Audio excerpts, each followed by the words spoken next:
For years, they controlled her. But now she's the power. Now watch, I wasn't Cinderella.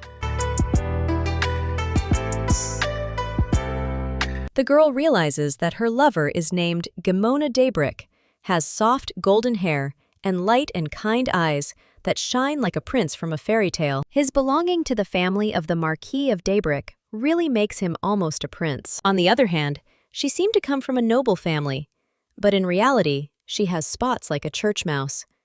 Just a beautiful girl next to a prince. A little while later, when they were walking down the street, someone asked if the rumors were true, and how she ended up with the second son of the Daybreakovs. So it looks like she took it with her pretty face, and she is a real Cinderella. The main character wondered if this meant that Cinderella from the fairy tale would receive the same cold reception after the end of the story.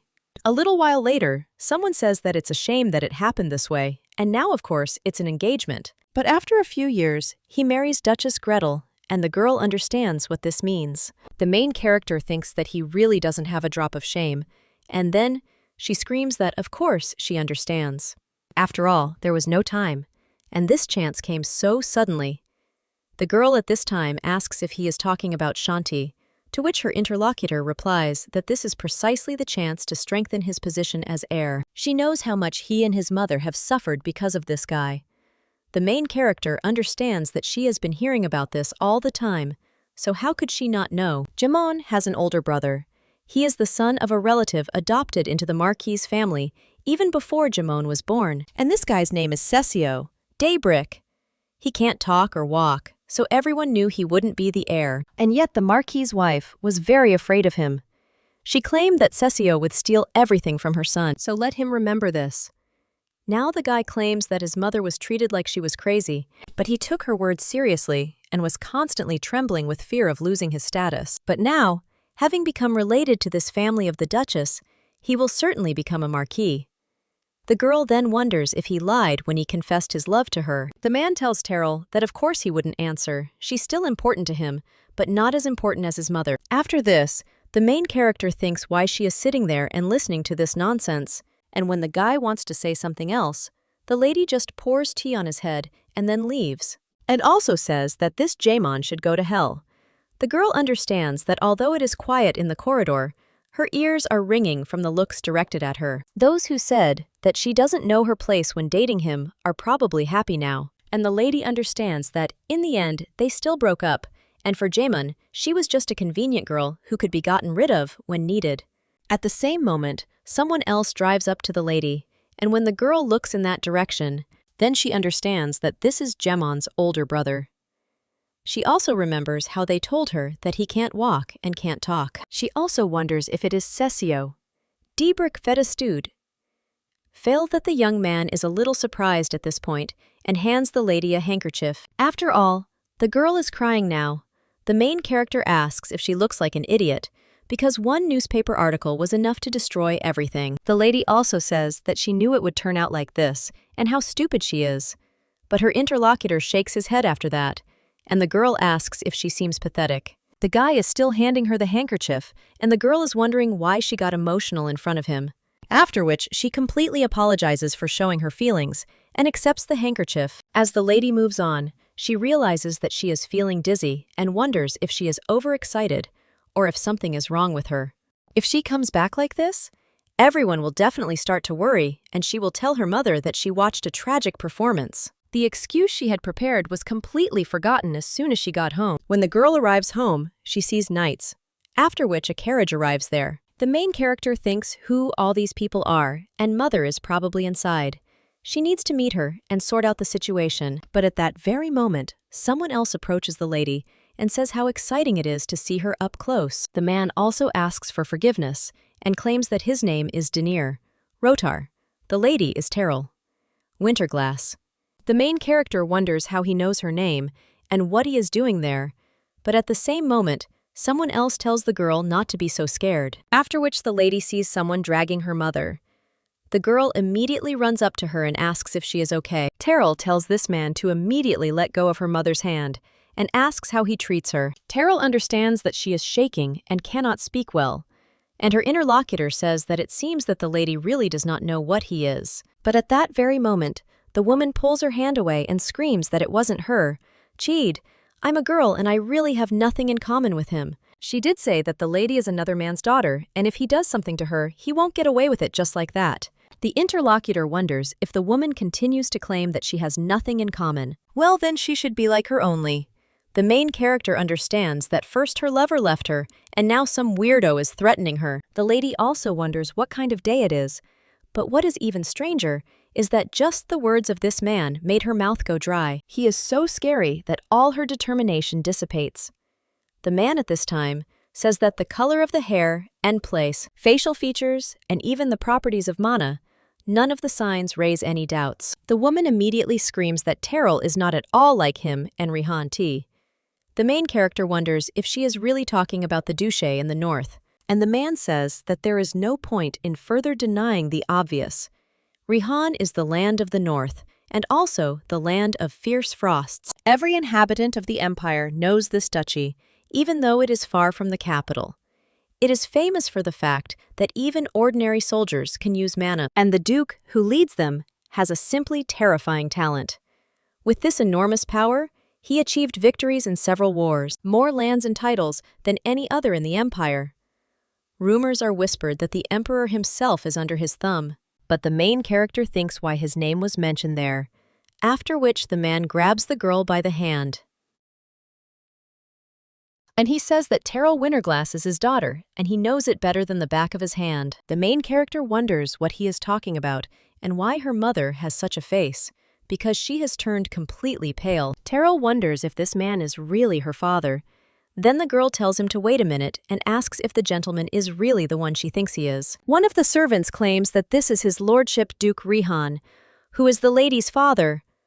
The man says that the lady has only just realized this and how slow she is. The main character understands that she doesn't believe her ears, and first she needs to pull herself together. The girl also asks if this means that he is the Duke of Rihan, and claims that she is his daughter, and that is why he came there. The man replies that he understands her for the lady's intervention, but it is true. When the girl grabs the man's hand, the servant stops the knight.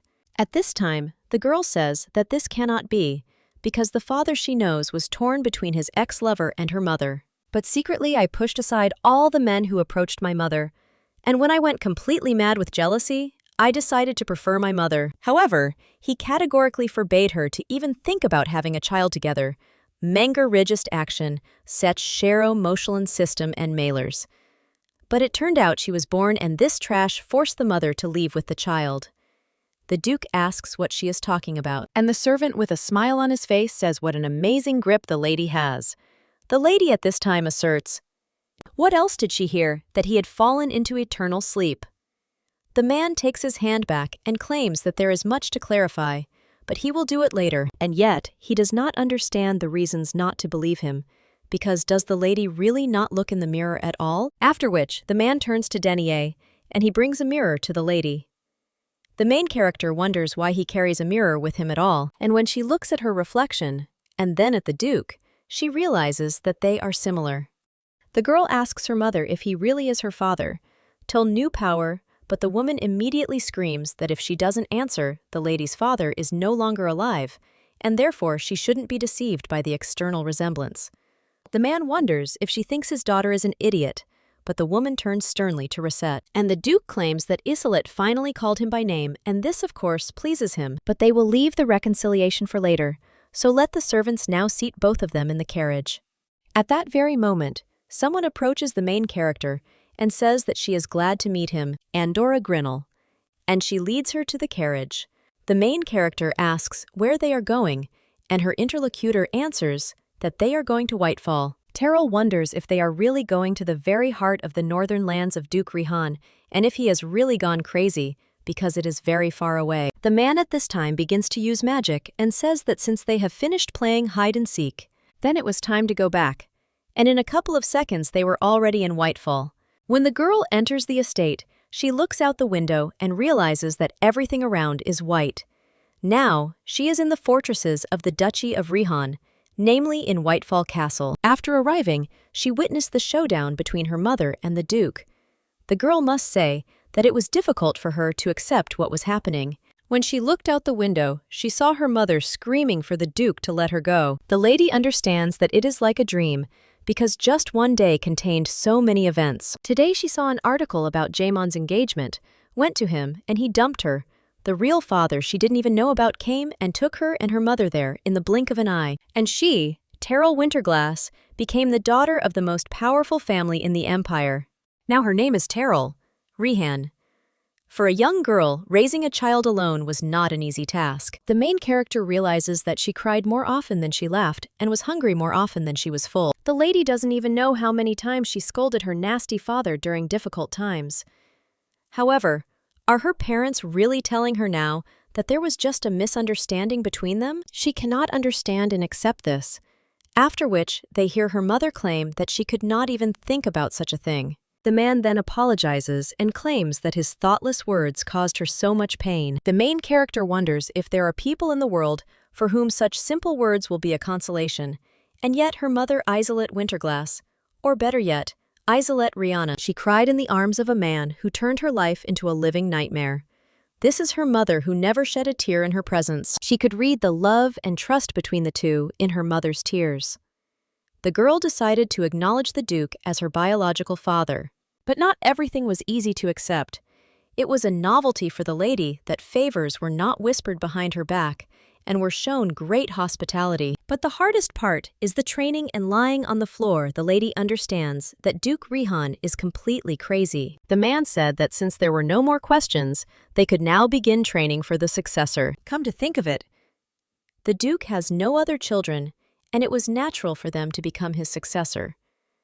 Her father also said that from tomorrow onwards, the lady will come to the training hall and Endora Grinnell will explain everything. But the main character thought about what other classes could be for the successor and asked if she would really learn fencing with a ball. Chip O. Lee, but she was already too late due to her age. The lady claimed that classes should start at the age of 10 at the latest, so how could she study now? But the man insisted that she shouldn't worry because over the next 3 years she simply needed to cover 300 years of training. With their special approach, even if you start not at 20 but at 60, you can learn to wield a sword decently. Terrell asked in shock what he said. The lady understands that there was not a drop of mercy in this answer, and now she must become the Duke's heir. After these words, she had no second to rest. One of the knights places a sword on the lady's shoulder and claims that her shoulders are hunched. A little while later, the girl saw something else and asked what it was, to which her interlocutor replied that it was an ice spirit for sparring. The girl asked if it was really meant for training and understood that she had already learned something, but when the lady was about to attack this spirit, he struck her down with one fist. The lady flew away and cursed the Rehans in her thoughts.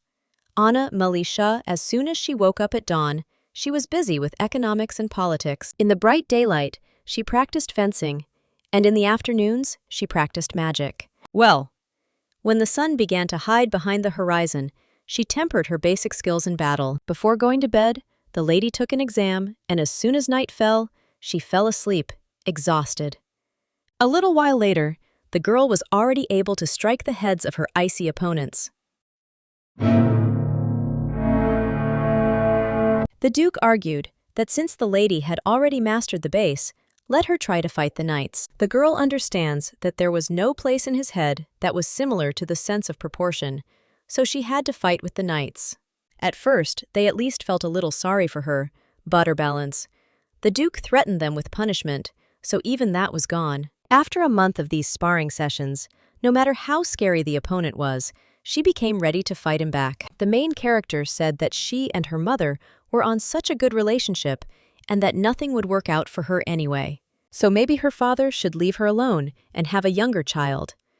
The man claimed that Isel was too weak to bear a child, so why put her in danger if he already had an heir? The girl asked if he wasn't embarrassed by the fact that Duchess Rihanna was completely talentless. But the man asked if this was really the case and claimed that the lady had time to worry about such things. It was his fault that he couldn't keep her busy with training so that he could knock such nonsense out of the lady. From this moment on, he will become her opponent in sparring. The main character understands that this is a crazy person. A little while later, someone asks the lady if she really took up the sword only a month ago. The girl replies that of course, because she didn't have the right environment to learn fencing. In that case, Her interlocutor says that it is pure talent. Terrell wonders if she is talking about the talent of getting beat up all the time. A little while later, someone claims that today is the last day of her classes because the lady has achieved all her goals. Terrell wonders what she's talking about. It's only been a month. Lady also says that maybe she did something wrong. Politics, etiquette, dancing, and all the teachers say the same thing.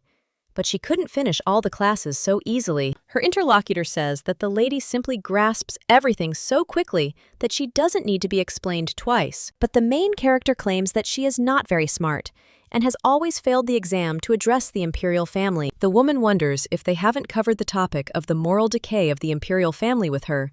So what's the point of worrying about being able to talk about sparkling honor? Terrell realizes that this sounds like a quote from one of her exams on the contents of the imperial family tests, so it must be a secret. So how does she know? The girl also wonders if the power of the Rihan family is so great that even the imperial exam is not under lock and key for them, and she hadn't even thought about such a possibility. A little while later, the teacher tells the lady that they won't see each other for a while. She also asked the lady if she could tell her something else that was beyond the scope of their conversation, that what she needed to improve was not her level of knowledge. After all, the lady is the young mistress of the northern lands and must value herself, believing that she is the most worthy person in this world. The teacher bows and says that it was an honor for her to teach the lady. The main character realizes that she bowed and said these words to her, and she could not answer her. A little while later, the girl realizes that most of the classes are over, and she got the long-awaited freedom. The maid at this time comes to the food and says that she will clean up, and the girl thanks her. However, she also understands that she had no desire to do anything. The lady looked at one of the chests of drawers. Leave and Sif as soon that they wants to become, and then she saw the scarf and wondered why it was there. The girl also remembered Cesio Debrica understood that it seemed like he had been there all the time. The girls are also wondering if this guy is okay now. This ones are different parts of the country. But they are now in different parts of the country, so they probably shouldn't worry about him. But looking at this scarf, she remembers another person connected with it. That is Gimona Debrica, this the main culprit of. That even without that her low self-esteem fell below the baseboard. In the spring 2 years ago, a man asked if the lady was preparing for an exam, to which she replied that yes. The girl had already failed the exam once and was tired of life's hardships and felt no support under her. So, in an instant, she fell in love with the life of the joyful Jimon. When she found out that the guy was a marquis, to be honest, some calculating thoughts flashed through her mind. Marquis. All her suffering was a price for future happiness. The lady believed in it and never doubted it. When they went out to the ball, the man told Terrell not to worry. The lady claimed that they were meeting for the first time, so she was shaking all over. After that, they approached the Marquis's mother, but the woman just looked at her coldly, after which the guy claimed that it was Terrell he had told her about. The main character bowed and said that she was glad to welcome the Marquis's wife. Also, her name is Terrell Winterglass. Well, at that very moment, the woman slapped the lady and screamed that she was the pathetic daughter of a baroness. So how dare a girl even approach the Daybricks? Does she really think that a devil like her can enter their home and be happy there? After which the woman spilled a glass of wine on the lady. People around said that the young Marquis did not understand women at all.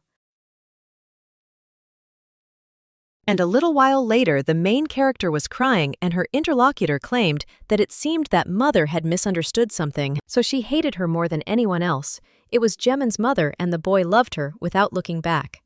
That day, the young man said that he would then go to his mother and explain everything to her. And then, one day, a vase fell on the floor.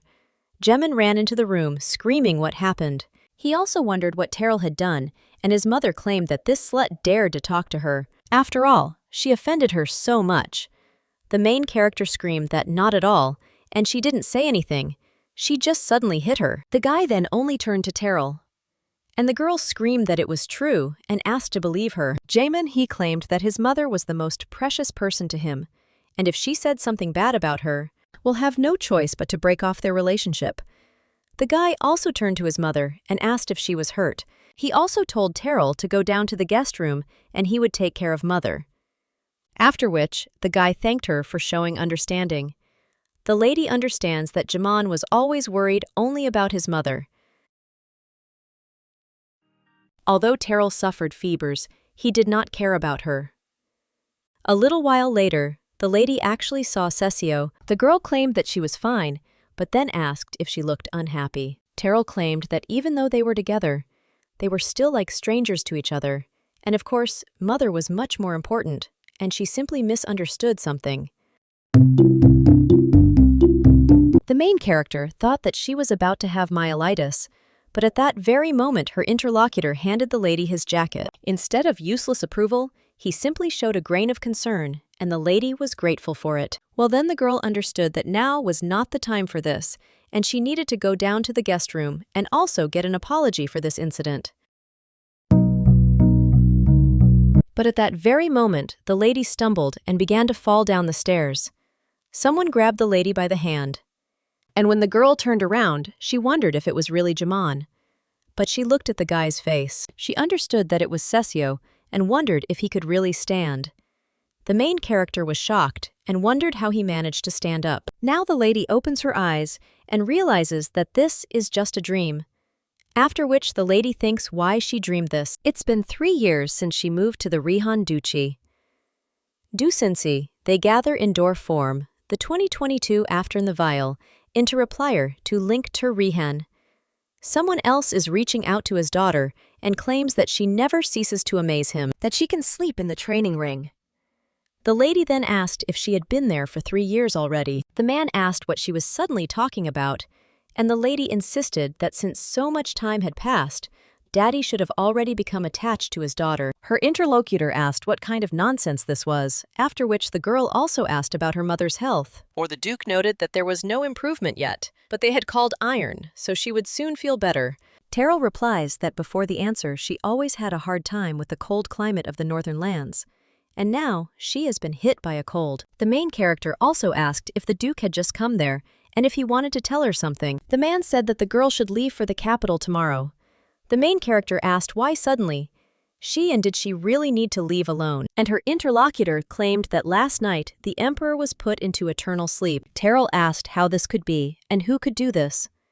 The Duke claimed that he was disguised as a soldier, but it was obvious that Duke Tanathar was behind all this. He found a distant relative of the imperial family who has no abilities and plans to make him his puppet and rule the country in his name. But the main character wonders if her father should go personally, after which he claims that he needs to deal with something urgent, so he can't go right away. Therefore, his successor will go first.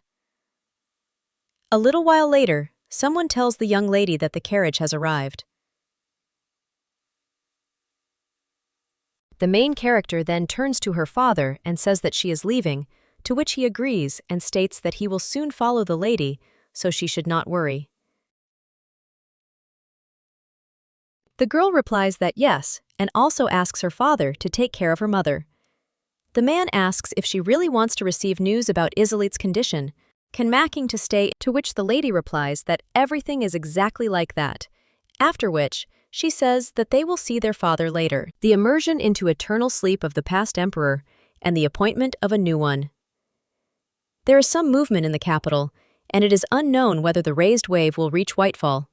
However, they who are the masters of these lands must assess the situation personally. 22 years ago, someone asked why she would make a magical contract for such a trivial reason, and did she really make it out of the guilt that gnaws at her after she and her maids were plunged into eternal sleep? The woman replied that yes, and this lady reminds her of Evie, and for sea creation, the girl who gave her life to the monsters instead of her.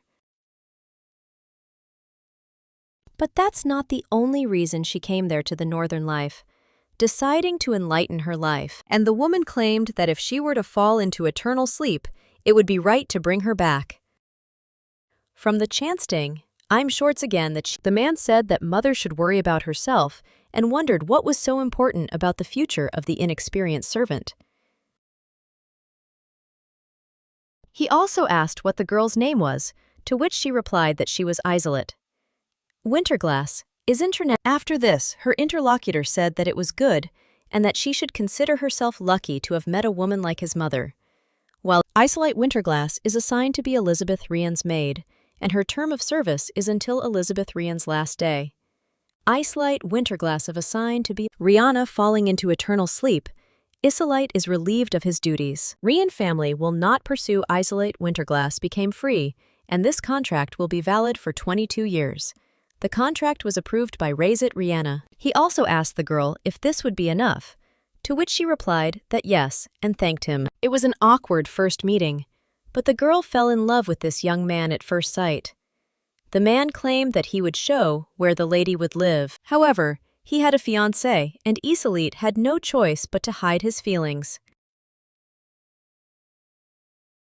A short time later, someone approached the lady and claimed that she seemed to become more beautiful with each meeting.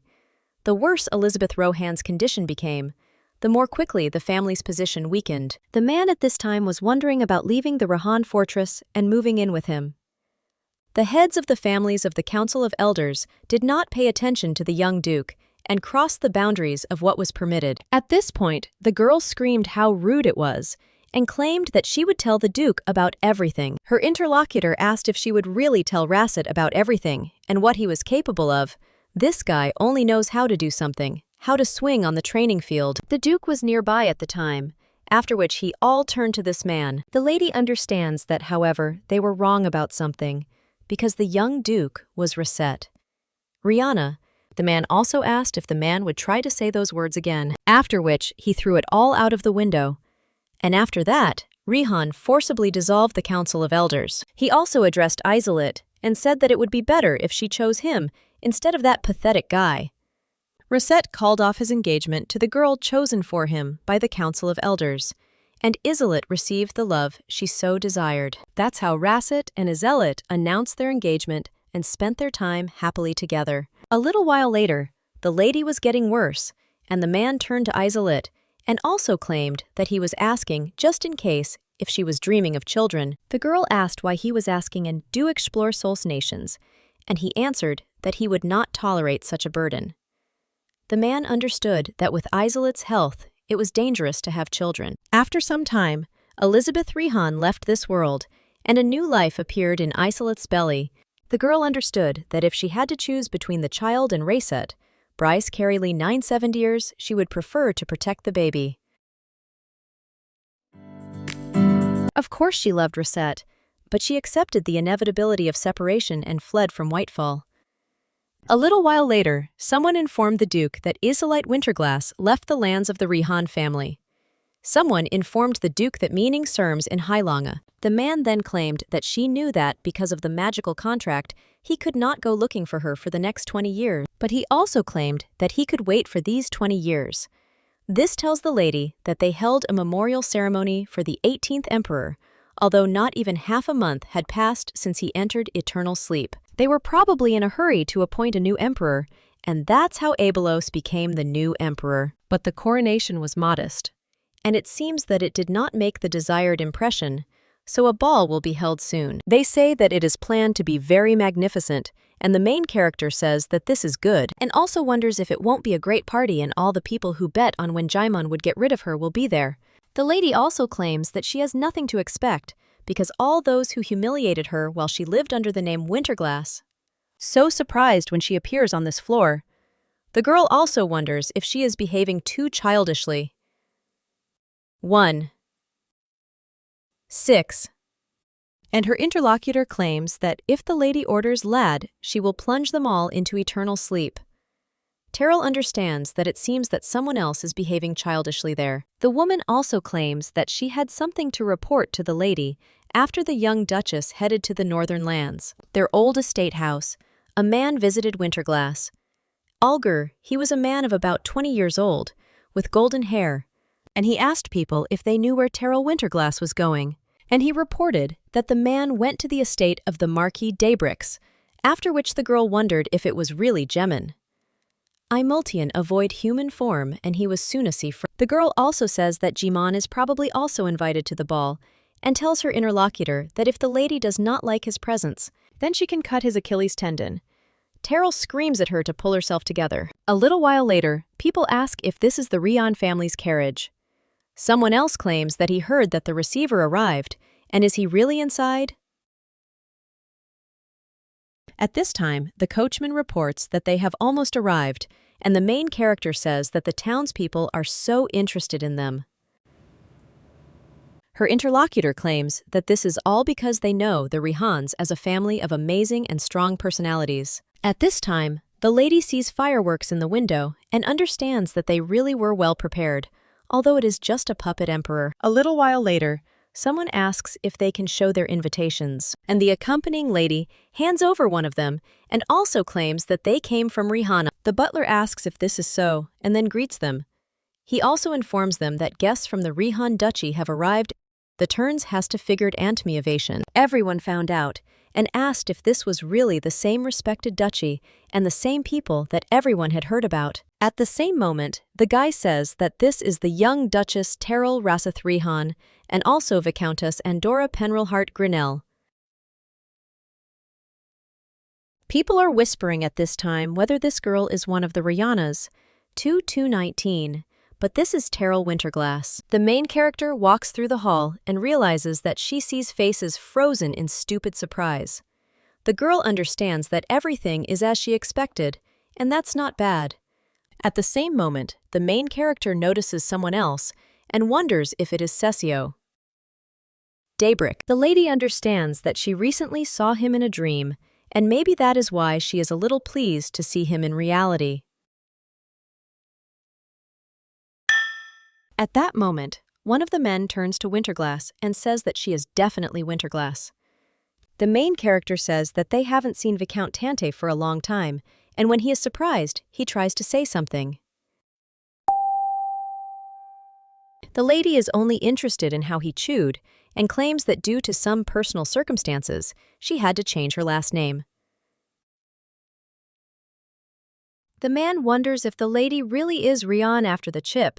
The main character congratulates Viscount Tante on winning the bet. The man asks what she is talking about. She remembers the lady. Someone screamed, "Have they heard about Terrell? And should they have seen how she got a good deal from Daybreak's mother? She did slap her and even tore her clothes, but her clothes weren't too expensive, so I didn't feel sorry for them." The Viscount also asked what kind of wedding there could be, since she wouldn't last even 2 years, after which he suggested making a bet. The man claimed that the lady was such a fool that she couldn't even pass an exam, and how dare she cling to a noble man. Now the main character says that he used to say that, and she asked how he managed to guess so accurately about 2 years. After which the lady hands him her empty glass and says that she will give him a gift in honor of his victory because, and neither is. The girl then leaves and realizes that she has a wonderful feeling.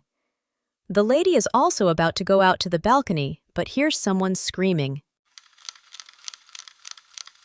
Too much of himself, since the guy is Daybreak, but he is just a pathetic marquis, and he is irritated by the guy's impudence, so he gets furious. This guy screams out whether he is wrong, after which he tells his interlocutor to answer, and asks how he even dares to ignore him. Terrell says in his mind that they haven't seen Cesio Daybreak in a long time. While his interlocutor continues to shout, the guy just quietly says the words railing and bend. The main character thinks what he is talking about. Another guy screams, does his interlocutor really not want to listen when they talk to him? He also raises his hand, intending to hit the guy in jawbone, but at that moment, someone grabs him. The young man wonders who this lady is because she grabbed him, and does she really want to get an idiot instead? He also asks if she is going to let him go. Perfect for 2 years old rate, and she is face only 5 ad, and one's at a firm decima. Can I offer in 2010? Head about, and the man. Can I offer in make him an eyes? And she offer effort a test. Head offer, and head about, and in prizing. And the woman looks at her mistress, after which the main character whispers that she just shouldn't break anything for him. At that moment, the Viscountess grabs him by the collar and drags him off the balcony. The main character then turns to Mr. Cesio and says that they haven't seen each other for a long time, and that she also came to say hello. The lady realizes that he seems to have lost a little weight, shyster, but his face is as beautiful as ever. Marin at this time takes out a piece of paper and writes on it a note of gratitude to Lady Winterglass. And Trake's amazing this triller. The people is a link. The main character replies that she is no longer Winterglass, because now she is Terrell. Rihanna, the girl also claims that she found her father, and her interlocutor writes that the lady has become even more beautiful, and this is very pleasing. The lady understands that his face has not changed as it did with Mr. Tant. And he does not fawn over her and her position, so she really likes his balanced behavior. The girl also thanks him, but understands that she has nothing more to say and it is a little awkward. Terrell asks if he came there with Jamin, but at the same moment she thinks what kind of nonsense he is talking about. And this guy won't think that she still has any feelings. After which the young man writes that he arrived there with his father. Well, he had some business and left earlier. Terrell says that this is how she understands that it was Marquis Daybrick who looked at her like she was an insect. The girl also apologizes to Mr. Cesio and asks if he accidentally saved her once. For example, he didn't catch her when she almost fell down the stairs. Well, when the guy looks at her a little surprised, the lady asks if that happened. She just had a dream about it. Well, the girl understands that, as she thought, it was just her sleepy delirium, but at the same moment the butler announces that they are coming and asks to pay attention. For the young Marquis Gemin Albert Daybrick had arrived to next light, as had Lady Lovetina, Meridian Climinate, Nether Gretel Logina. The main character realizes that Gemon has finally arrived. Daybrick and the lady say that in that case she will go. The girl also asks for forgiveness for disturbing his peace. I'm Liu Schliefte kom, his Schernet Piep Quillamention Schafchen Trim. Interves. Want each munkel angry shamed from the chal of quils issugot plong soup, of velatizing head by oponten, circt water a crest. New Greece, giving the excuse asks, that trees is howly power ensueth cross you. Culmala. Intrees Macadian Schafchentrin Kosten from disturbing, Olin journing the circum, custonships and widulation. Intrees. The girl also asks for forgiveness for disturbing, and the girl sees that he is wondering if she is sure. The main character asks if he is really worried that she will put Jaimon or something like that into eternal sleep, and her interlocutor writes that he is the heir of the Daybrick family.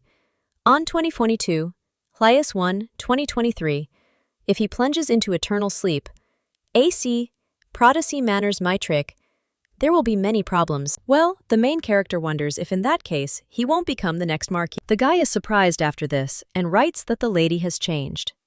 The girl replies that she simply no longer needs to watch other people's reactions, after which she says that she will go. Well, when the lady is about to open the door, someone asks what her interlocutor thinks, and whether the young Duchess Rihanna knows about this. The other one answers that if she had known about it, Daybrick would have remained alive now, because the Rians are famous for their harsh methods.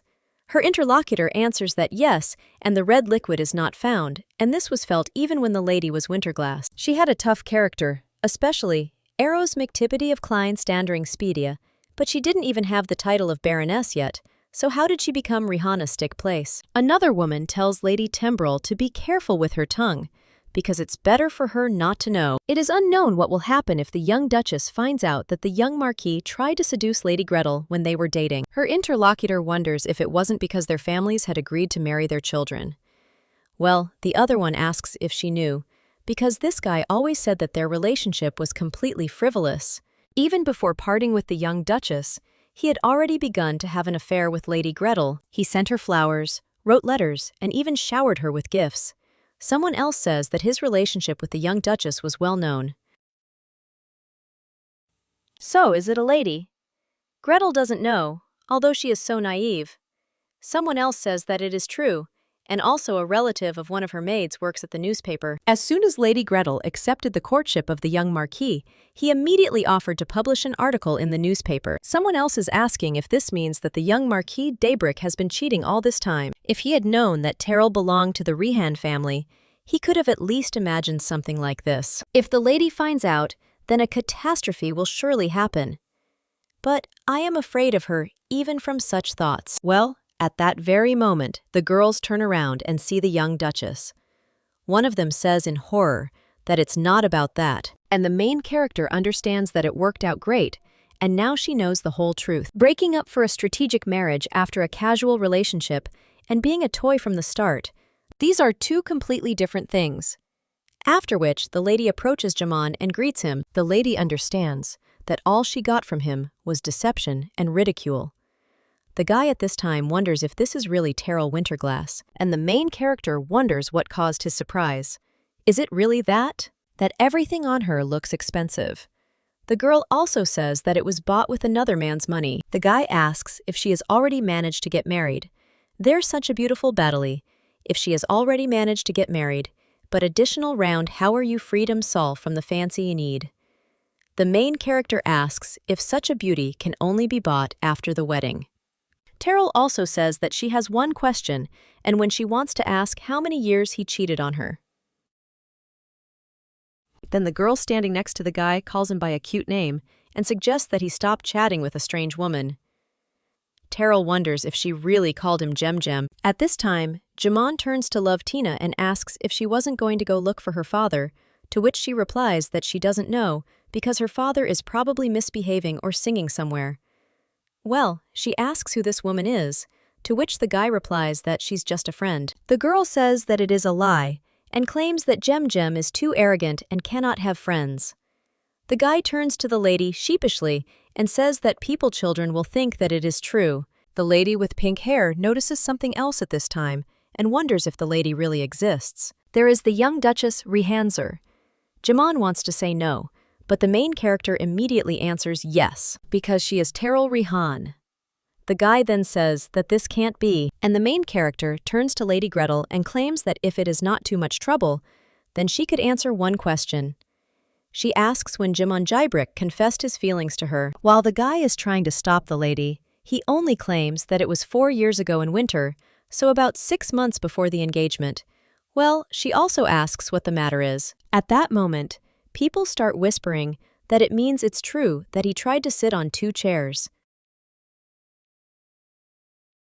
The main character, watching Jaman's face, Jaybrika understands that he is shaking and sweating. But would he make such a face if it was not Rehan but Winterglass in front of him now? The girl also says that Jaman knows perfectly well why she is asking, after which she also says that she hopes everyone will be interested in hearing what kind of relationship they had. But at the same moment, someone announces that the eternal son of the empire, the great emperor, has arrived, and the shining moon Temgri, most worthy empress. The man then says how good it is that they all came. He also hopes that they will have a great time. At the same moment, someone else turns to the young duchess. The main character turns to the viscountess and asks if she really put this guy into eternal sleep.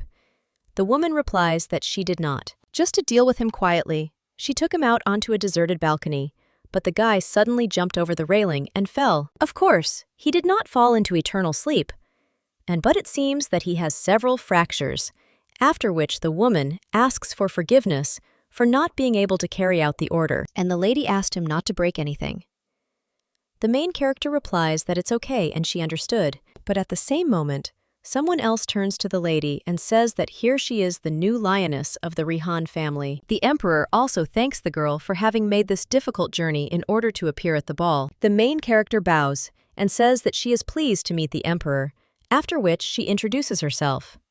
The man says that he is also pleased and asks how his father is doing. The lady understands that as her father ordered, she showed politeness in her communication with the emperor, and she also understands that the lessons she was taught in Rihanna bore fruit.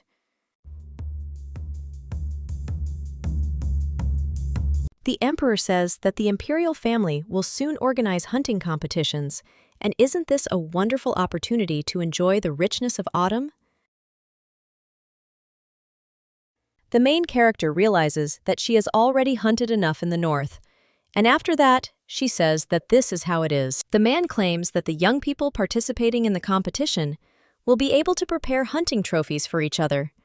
Of course, this does not make global sense, your Tob, but it will be quite interesting, after which he asks if the girl would like to participate. Terrell understands that at first she wanted to refuse, but suddenly an idea came to her mind, and the lady says that if the emperors are proposing, then she will gladly take part. The man then happily says that since Rihan herself is taking part, it will be a wonderful event, and he asks if there is anyone to whom she would like to present the hunting trophy. The main character says that if it is possible, that interest to the young Marquis Daybreak.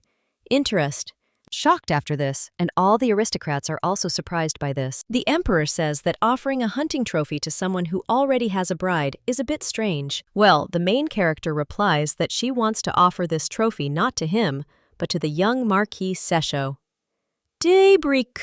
The lady understands that Jaimon Daybreak always feared that Cesio would take everything from him, so she will turn his fear into reality, because now she has the power to do so. Ended there, and there was still some time left before the hunting competition. Tyrrell ordered the Knight Grinnell to check the whole background of the Daybreak family. Her debut at the ball was so stunning that she received a whole pile of invitations. Many letters came from Jaimon asking for a meeting, so she had to take up the pen. The girl wrote that if he sent her even one more letter, she would give it to Duchess Gretel. At this time, someone hands the lady the results of the test she ordered to be carried out. The Viscountess also claims that she has pieced together information about the Daybreak family, which is an include Paedric and Distriction on the accident. Now, the main character says that she has done a great job. The girl sees that the conflict between Cesio and Gemon has its roots in a story that happened 20 years ago. Albert Daybreak, who is the current Marquis, unexpectedly adopted the child of his distant relatives before the wedding. A child who could neither walk nor speak since childhood. The Marquis's bride learned of the adoption. She broke off her engagement with him, and the Marquis then married Delant. Vogler, who is the current Marchioness. Cesio was so disturbing to the Vogler family that they encouraged the Marquis to put him into eternal sleep. And after 20 years of being under such oppression, the Marquise lost her mind, finding no way out, as she passed on her hatred for Cesio to her own son, Gemon. The main character says that she thought that they had a strange relationship. I had a strange here, but there are reasons for everything. Her interlocutor says that the most important information will be on the next page. Gemon was indifferent to the fact that the young Duchess was being mocked and told the people around her that she thought he was her lover, all flaw, but he only cared about her as a sister, and no matter how much he refused, she still wouldn't let go. The Viscountess immediately turns to the young Duchess and claims that in 3 days she can plunge him into eternal sleep. But Tyrrell tells her to calm down. The main character also claims that nothing has changed, after which she suggests following the plan. The woman says that it will be much more interesting to watch how the title of Marquis slips away to Cesio. Her interlocutor asks the young Duchess what she is talking about, and the woman suggests sending a letter to the Daybreaks right now. She wants to meet with Cesio. A little while later, the ladies are already heading out in a carriage, and the Viscountess claims that they have agreed to meet sooner than she thought. It seems that Mr. Cesio's schedule is quite free. The main character replies that yes, he is sitting in the Daybreak family, Lum Donun Zone, so he cannot have much to do. Her interlocutor then asks if she can ask why the lady decided to check into the hotel. The main character replies that she needs to buy something, and a little while later she is already getting out of the carriage. Jickthund. The man also greets the lady and claims to be the Daybreak family's butler, Baron Nicholas Corbeau. He is honored to greet the young Duchess Rianne. Let the main character wonders if this is the first time he has been honored. The man is interested in what the lady is doing. Sfashal survivals but multiple surfaced winter glass as Mollied constantly, and so Sheeton have sat up. But when she looks up, he asks if it is winter glass. Long glass winter glass, she could veiled, Jock Wintergrass. The Viscountess immediately cries out how much longer he will make the young Duchess wait. At that very moment, the butler invites the lady to come inside and wonders what happened. When they enter the mansion, the girl realizes that everything is as before. The man claims that he needs to know if their Cesio is ready, so he tells the lady to wait upstairs. Tyrrell thinks what a careless attitude this is, and he definitely doesn't respect Cesio. A little while later, he shows where to go and tells Cesio that Terrell has come to see him, but then he corrects himself and claims that the young Duchess Terrell Rian has come to see him. When the main character enters the room, she is a little surprised and says that they have finally met. The girl understands that now he makes a completely different impression, and is it really because he doesn't look like he usually does? He is dressed up properly and looks very attractive. Terrell says that she would like to talk in private, and the butler agrees. The main character sees a piano and paintings in the room, and also says that it looks like he has many talents. The guy writes on paper that these are just small hobbies, and the girl asks if she can look at his paintings. The lady says it's a beautiful still life, but then notices something else behind. The young man immediately becomes embarrassed and even falls out of the carriage. Terrell immediately turns to Mr. Cesio and asks if he is okay because he fell so suddenly. The girl also wonders what he is looking at so intently, but when he turns around, he sees his portrait. Terrell thinks that she has such a warm feeling, and that means that's how he saw her. The guy at the same moment writes that he asks for forgiveness and will raise it if the lady is angry. The main character asks why Fraintra, but is interested in why he drew her. The young man immediately writes that it is because the lady is beautiful, after which they both remain silent in embarrassment, and the girl understands that she needs to change the topic of conversation. Terrell also says that she brought him a gift. This is a response to the handkerchief he once lent her. The lady understands that she carefully chose it in the studio in the morning. The girl also says that she simply left the one he gave her at the Rihanov estate. Her interlocutor smiles after this. 10 Muck, the girl claims that, to tell the truth, she came for a different purpose. The reason she's there today is because she'd like to propose to him. The girl also asks if she can sit down for a while. She touches the door and realizes that this is the magic she learned in Rihanna. The lady put it on the door so they can't be overheard. Terrell confirms that she heard that Jimon was named the Marquis's heir. The girl also says that time will pass, and he will certainly become the head of the family, and if this happens, then Mr. Cesio will be excluded from the family and perhaps even put into eternal sleep. But the lady is also interested in what if he suddenly becomes a marquis, and whether he will agree to this title. Terrell claims that she wants him to help her get revenge, and in return for his support, she offers the power of the Rians. The guy writes that the elders will be against any external interference, even if the family is taken over by force. But the girl wonders, what if she stops being an external interference? Then she claims she wants to get engaged to him. Terrell claims that, of course, she's not talking about marriage. She just needs a good reason to interfere. If they are engaged, may Serful station crosses, aim and vary contact off. These actions will become more independent from the family, and he will be able to get out of the oppressive conditions, and also independently gather the necessary strength.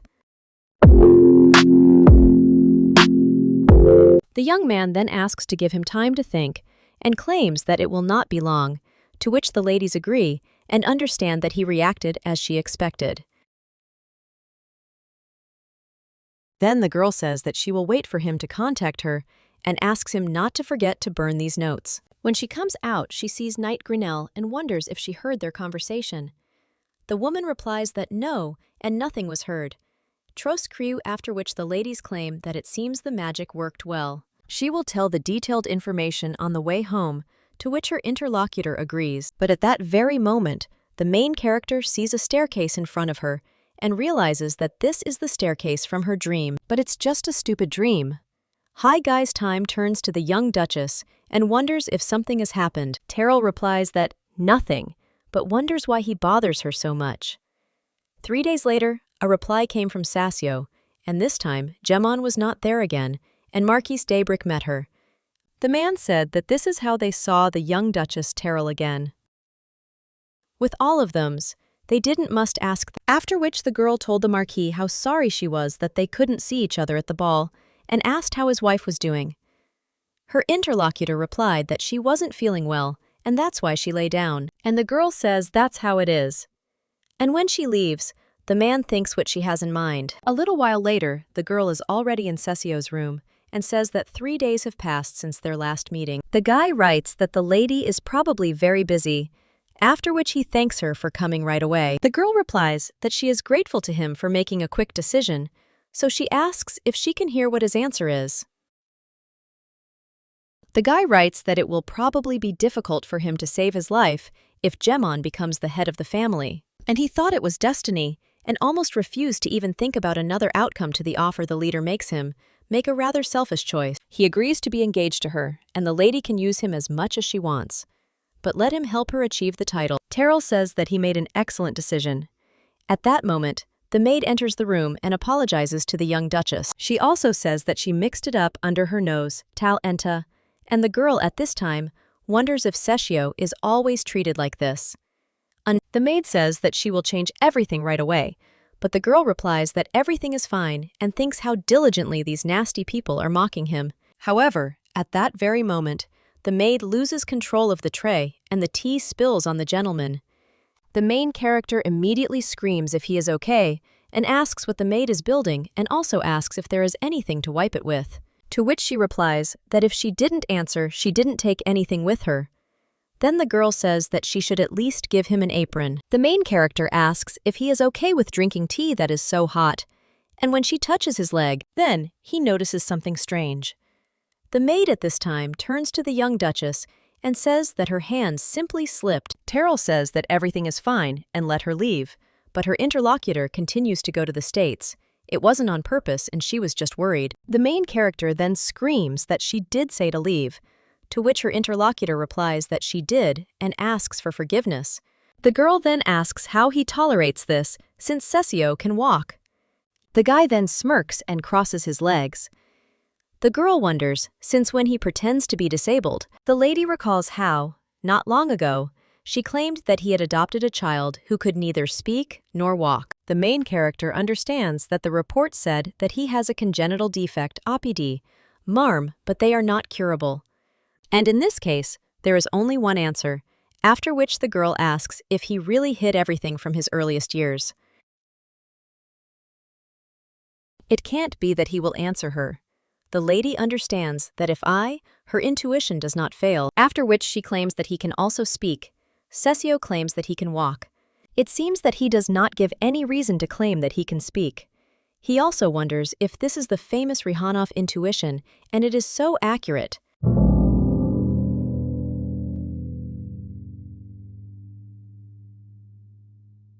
Everything is as the young duchess said. However, it would be good if she forgot about it.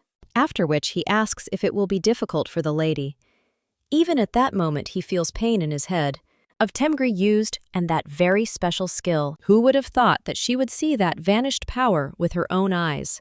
People has found, upping a covered in equal blurry regions at it feedbook and a deathid.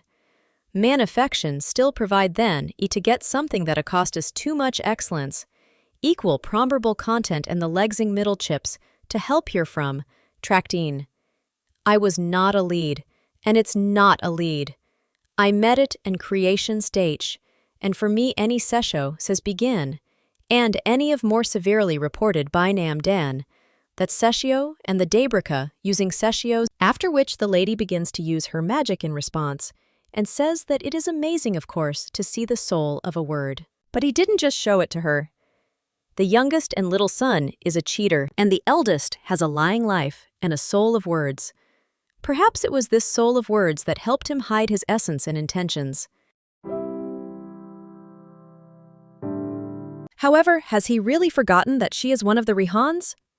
The guy asks if it was Duke Rosset who told her the word about the soul, but the main character is only interested in how he dares to speak so impolitely about him and whether he really has an extra 10 lives. Her interlocutor claims that if the lady knows about the soul of the word, then she probably also understands that he is one of the imperial family. Terrell says she doesn't even know if she should have any special treatment for the fallen imperial family. After this, her interlocutor starts laughing, and the girl realizes that she probably looked funny in front of such and such a person, but she even proposed an engagement for the sake of mutual revenge, and it was as if everything inside her exploded. The girl understands that she is a ball because the drunkard almost beat him up. the lady remembers how the man talked about the railings and how he should jump, and this guy suddenly jumped over the railing, after which Terrell wondered if he really ordered this Pinchuk to jump over the railing at the ball. Her interlocutor says that he didn't think then that anyone would help him, Felicia, and the girl wonders if he simply took advantage of the soul of his words. He at this time also asks what about that time on the stairs, and her interlocutor says that it was when she accidentally slipped. And the lady seemed to ask if he helped her grab her hand. Terrell claims that she didn't ask in such detail and understands that she thought it was a dream. However, he played with her memory using the soul of the word, after which the lady even creates a sword in her hand, and she puts it to the guy's neck. The young man only says that it is so beautiful, and his interlocutor is interested. Is that all he's going to say before he goes into eternal sleep? If that's his only wish, she can put him into eternal sleep right away. Cesio asks if she thinks that if he hadn't caught the lady on the stairs then she probably wouldn't be standing there now, and he thinks that he was still the savior. Terrell asks if he is saying that he is the savior, and that he deceived and cheated her. The main character only gets angry about this and says that the offended one is going to hide who he is and get engaged to her. But her interlocutor wonders if it wasn't she who suggested it to him, and even a person like him wouldn't doubt about an engagement if there are no feelings. Terrell understands that these are all true words, because if she had fallen from those stairs, who knows if she would be safe now. At this time, the guy says that the lady is also so fickle, and she was so polite with him just recently. Terrell says what kind of stupid thing she did, and then apologizes for making him respond to a stupid offer. Her interlocutor only says that when the hunting competitions begin, will he be able to see his bride? Well, the main character turns to him angrily and tells him to shut up. When the girl goes out into the corridor, she sees Jacquemone there, and the guy asks why she came there. When the lady asks what he is talking about, the young man screams again, repeating his question. The main character then asks him what he doesn't understand, after which the guy screams out why she's dating Cesio fuck. Now, acceted of Myrune, Terrell wonders if he's saying why she's dating, but when he turns to the guy, he wonders what that expression is on his face. He looks more like an actor than a relative of the emperor. The girl also says that the reason suddenly disappeared, after which she claims that she will go. But at that very moment, Jamon grabs the lady's hand and asks if she really wants to send him the trophy. After all, the lady came, and his father didn't even give him a hint, and it looks like he definitely doesn't want him to be a marquis. The main character then turns coldly to Jamon. Debriku asks if there is something between them, and from the relationship. She immediately grabs the guy by the shirt and pushes him against the wall, and asks again if he is really her lover that he allows himself to talk like that. The guy asks what she is talking about.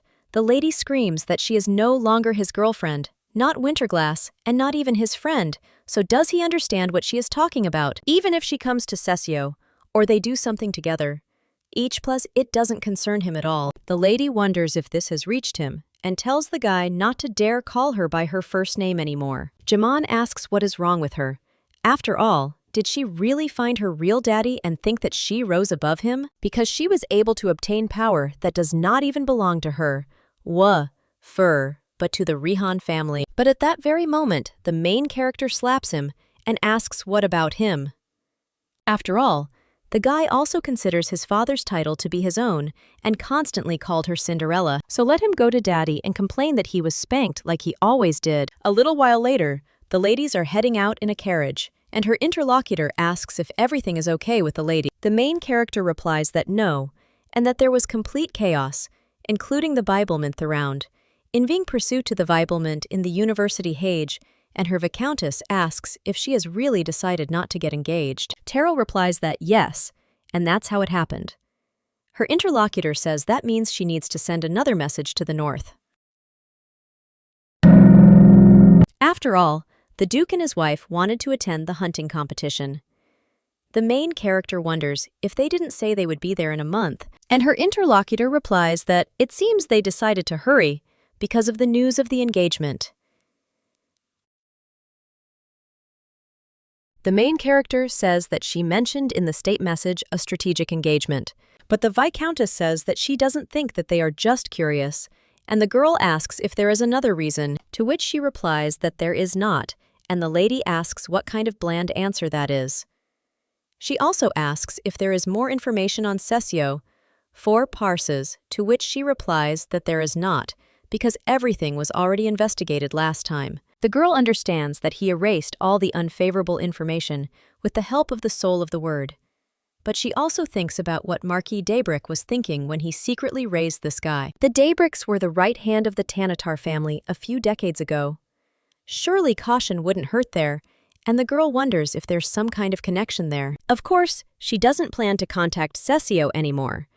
But in this situation, it's better to keep quiet, because the capital might soon smell of red liquid. The lady thinks that for some reason the word betrayal came into her head, and now it won't leave her. A little while later, someone claims that there is no one, so the guy can talk freely about his interlocutors, are interested in what happened between the gentleman and the young Duchess Rihannan. The guy replies that it's something grandiose, and his interlocutor asks if she's figured out who he is. The guy replies that yes, and when she touched his thigh, his interlocutor, shocked, asks if they are already at this stage, and Cesio replies that it's a long story. The servant cries out that this word is protected by the soul, and even if they touch it, Arshkok, no one should guess. The guy says that now everything has become clear because the soul of the word does not affect the Rihan family. Bok for you. However, the servant claims that just 3 years ago this lady did not suspect him at all, and when she slipped on the stairs, the soul of the word worked as it should. His interlocutor claims that the whole problem lies in this terrible gift. The girl who 3 years ago had no abilities has reached such a level that she can withstand subtle matters like the best words. Then the servant says that they need to get rid of her, quote and costa, but his interlocutor replies that they cannot just attack the Rihans and the servants, and that they should watch their words. The guy at the same moment asks for forgiveness from his lordship and bows, saying that he was wrong. Cesio strokes him and says that the boy is now a good boy. He also claims that Terrell Rihan is not bad. A little while later, the main character sits by the fireplace and realizes that she wrote a bunch of messages about the fact that there will be no engagement. But now she's reading a letter about the girl holding off on the engagement, or whatever she was planning, until he arrives. The lady wonders if her father hasn't read them at all, and he is adamant. The girl also wonders if his letters are too different from her mother's. After all, the young man wrote that he wanted to meet again with the young Duchess Terrell Shea. The main character burns this letter and asks if he really thinks she will agree, after which the lady leaves altogether. A little while later, the girl is already heading out on a horse. The lady realizes that the day of the hunting competitions has turned out to be clear, after which she also drives up to Cesio. And the guy writes that until that very day she hadn't arrived, so he got worried, and the lady understands that no one is looking at them, so why pretend? The young man is curious about why he is at the Daybricks, and the girl asks why he is suddenly doing this. Cesio also writes how she thinks why he meekly lives under this name. Terrell wonders what he wants to tell her. And her interlocutor replies that at least something will help her. But at the same moment, someone blows the trumpet in Antimania. Reconnecting, the emperor at this time thanks everyone for coming to the hunting competition and asks everyone to get off their horses and gather together. The imperial family is famous for its traditional hunting competitions and how lucky they were with the weather. In the mountains, there are both small and large animals, so daredevils can go deeper into the mountain for the best game size. But the further you go, the more dangerous it will be to hunt. Present a trophy as a sign of favor to this part of any night, so that after, they will not try to find good trophies for each other. He also wishes everyone an exciting fight. And the servant turns to Mr. Cesio and says that he will take him there. The main character watches this guy and thinks, what's wrong with him? You know, she even feels uncomfortable around him. The emperor at this time turns to the young Duchess Rihan and claims that she has come, as promised, to illuminate them all with her light. The man asks if her desire to give the trophy to the eldest son of the Daybricks is still unchanged, to which the lady replies that of course it is not proper for her to change her promises. The man says that these are the words of a true knight, and it is glorious because the Rihan family always gives the empire excellent knights. One look at the lady's father is enough to leave no doubt about it. Enter the girl wonders if he is talking about an excellent knight, and if he is more likely a rude knight. The man at this time claims that he is curious about how the hunting competitions will go this year. A little while later, they already begin, and the lady understands that of course she has no desire at all to give anything to Cesio. Pierred sin. Well, if the trophy is pathetic, her father will tease her. He will ask her how Rihan can bring only a rabbit. The lady understands that if she goes deeper into the forest, there will certainly be magical beasts there. But at that very moment, the lady tells the man to come out already. The guy at that very moment comes out from behind the tree. And he claims that he didn't come to quarrel. Terrell asks why then, and does he really want to fall into eternal sleep? After this, her interlocutor says that he was wrong, and that he had no other choice because it was all for the sake of his mother. The guy also apologizes for dating a lady while he was already seducing Lovtina and apologizes.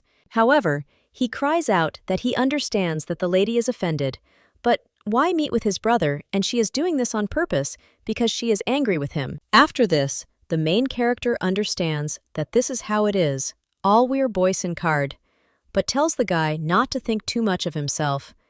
And does he really think that this is the only thing that could connect her with Cesio? After this, her interlocutor talks about his mother and the girl and screams that he started talking about his mother again and what a great mother he has. Doesn't he have his own thoughts?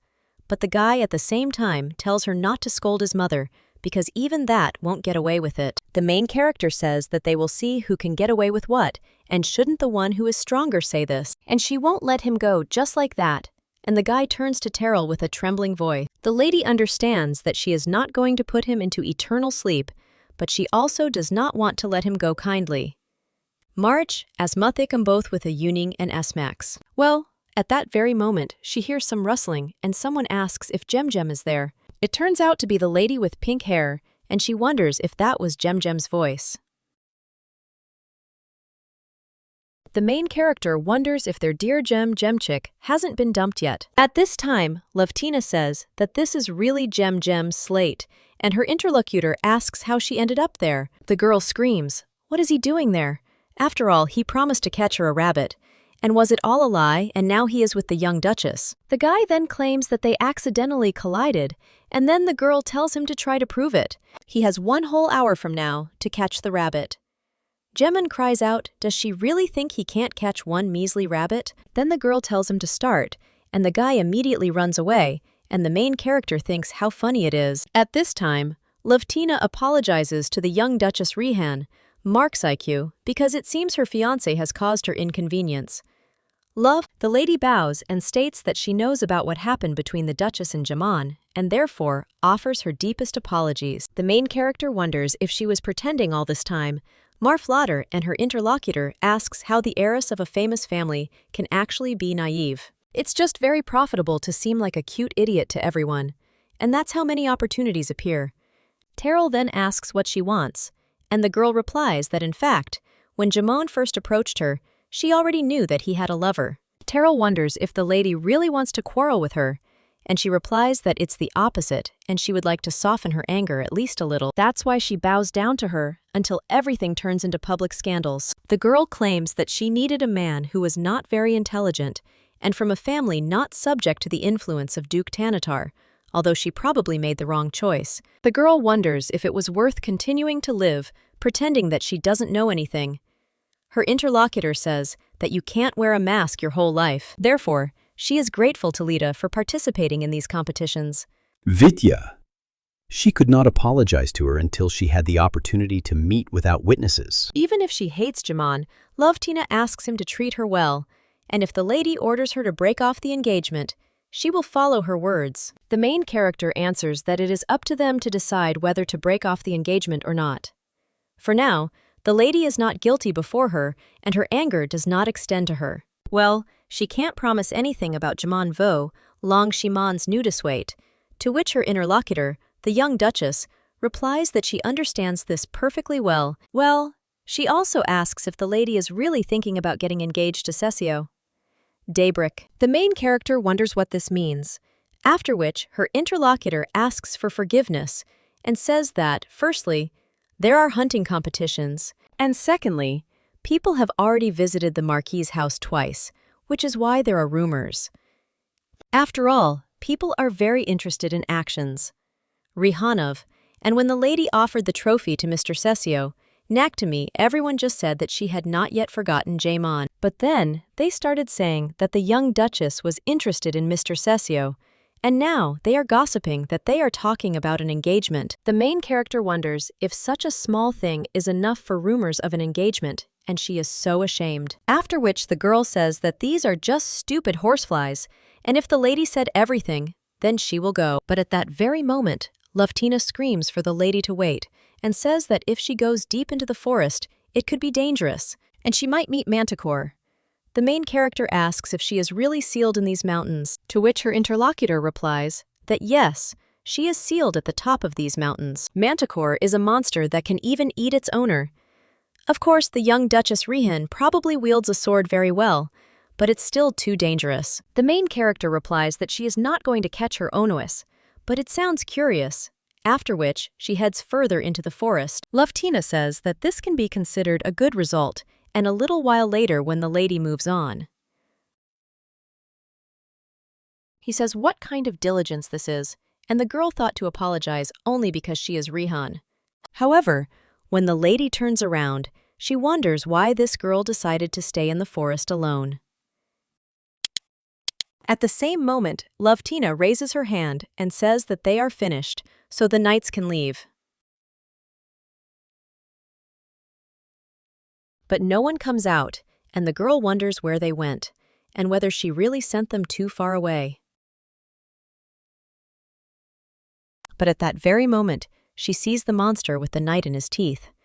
Hajaman at that moment grabs the rabbit and screams that he caught it. The guy also claims that the lady made him sweat, but then he hears some kind of scream. The guy understands that this is the place where Lovtina is training Svermoons, but then he understands that her security will cope completely, so he has nothing to worry about. The lady with pink hair at this time screams to Jemin and asks him to help her. At the same moment the monster opens its mouth and prepares to attack the lady, but at the same moment someone cuts it. It turns out to be the main character. She says that the lady remained so confidently in the forest, so she thought that she had enough protection. After which, the girl also asks for forgiveness for the red liquid.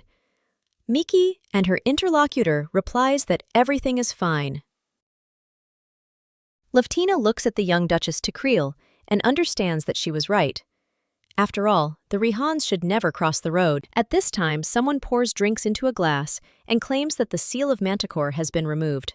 His interlocutor replies that he also happened to hear about this and asks what about the Marquess's son named Cesio.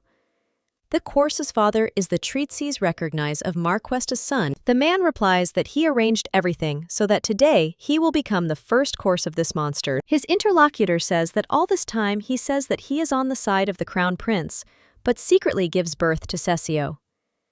If the previous emperor found out about him, he would be offended. A little while later, one of the knights approached Pinello, claimed that he was called and was assigned to replace him.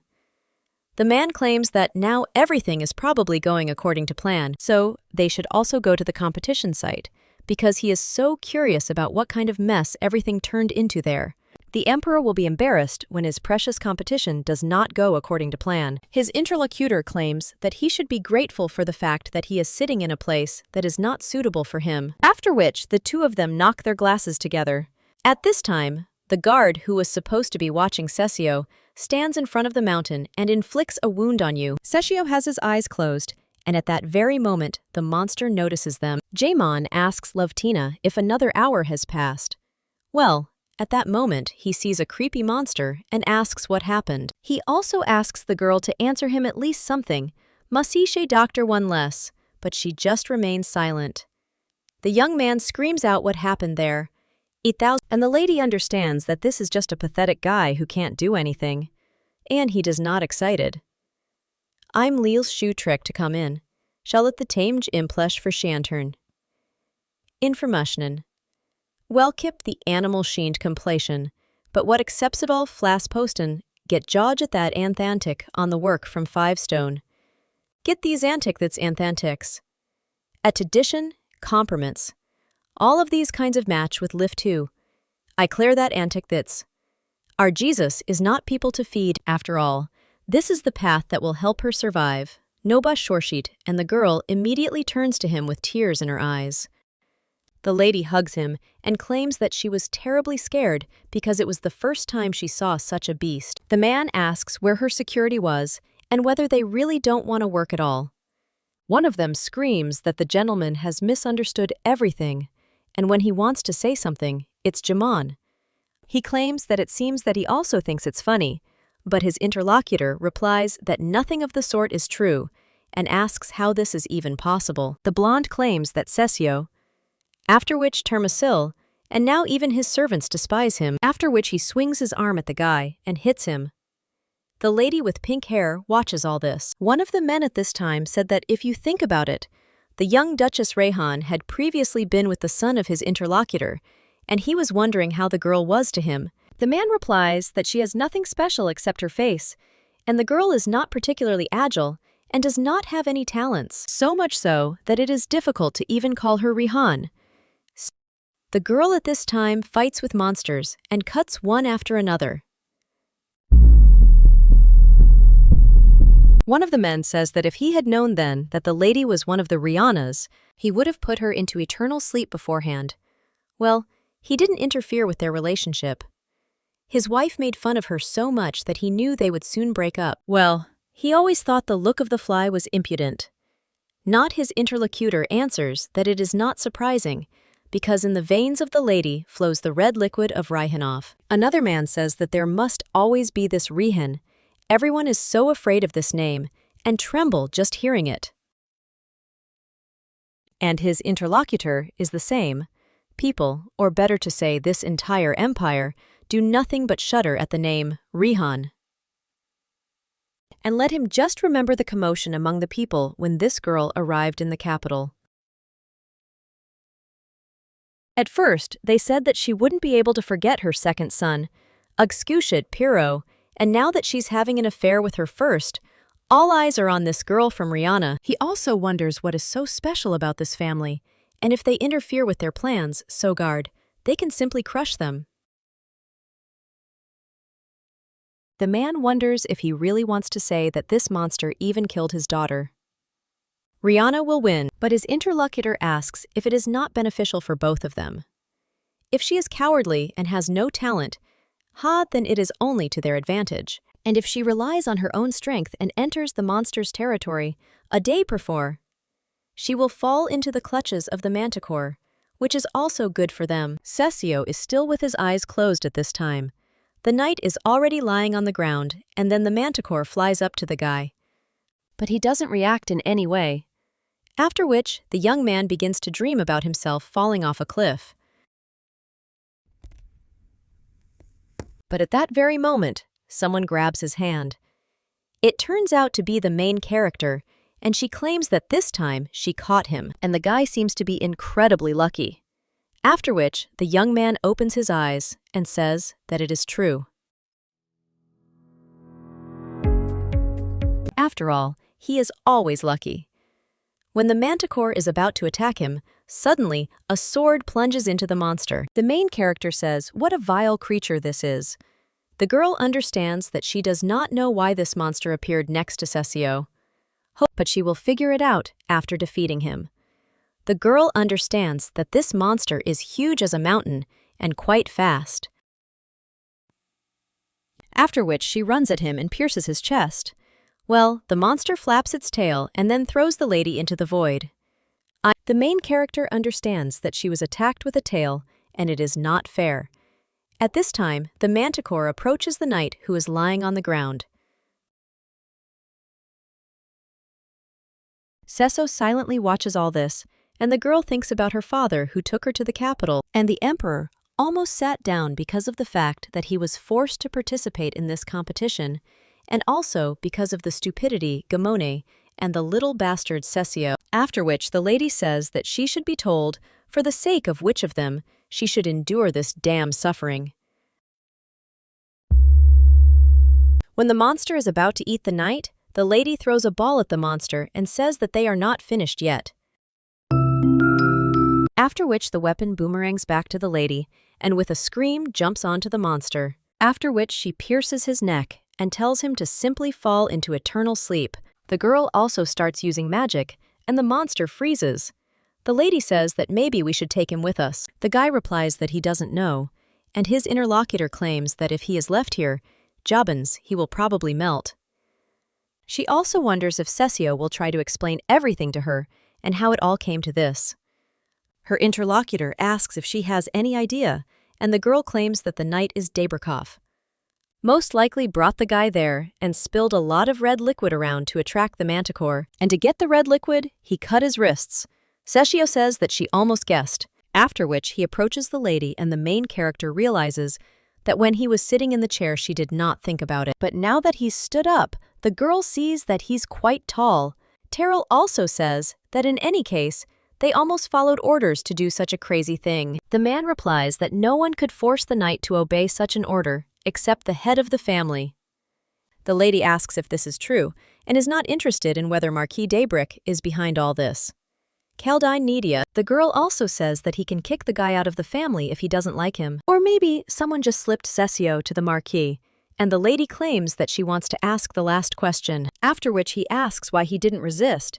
If you have, when you got the problem of audio co-sheeter and boyflow, if you have a flexure to use in the page and the actuals will cullen, and if this is a knight in direct subordination to the family, then he is probably quite capable, and he cannot just get up and run away, because he must pretend not to walk. Terrell wonders why he didn't use the soul of the word, because he used his power on the drunkard then, but why didn't he do it now? The young man claims that the soul of glory has a very strong effect on the physical condition, and the girl asks if that is why he decided that it is better to simply plunge into eternal sleep. The guy replies that the whole thing is that he is very lucky, and the lady came to save him. And as a reward for saving her, he will show her something amazing, after which the guy points his hand at the Price Knights campaign.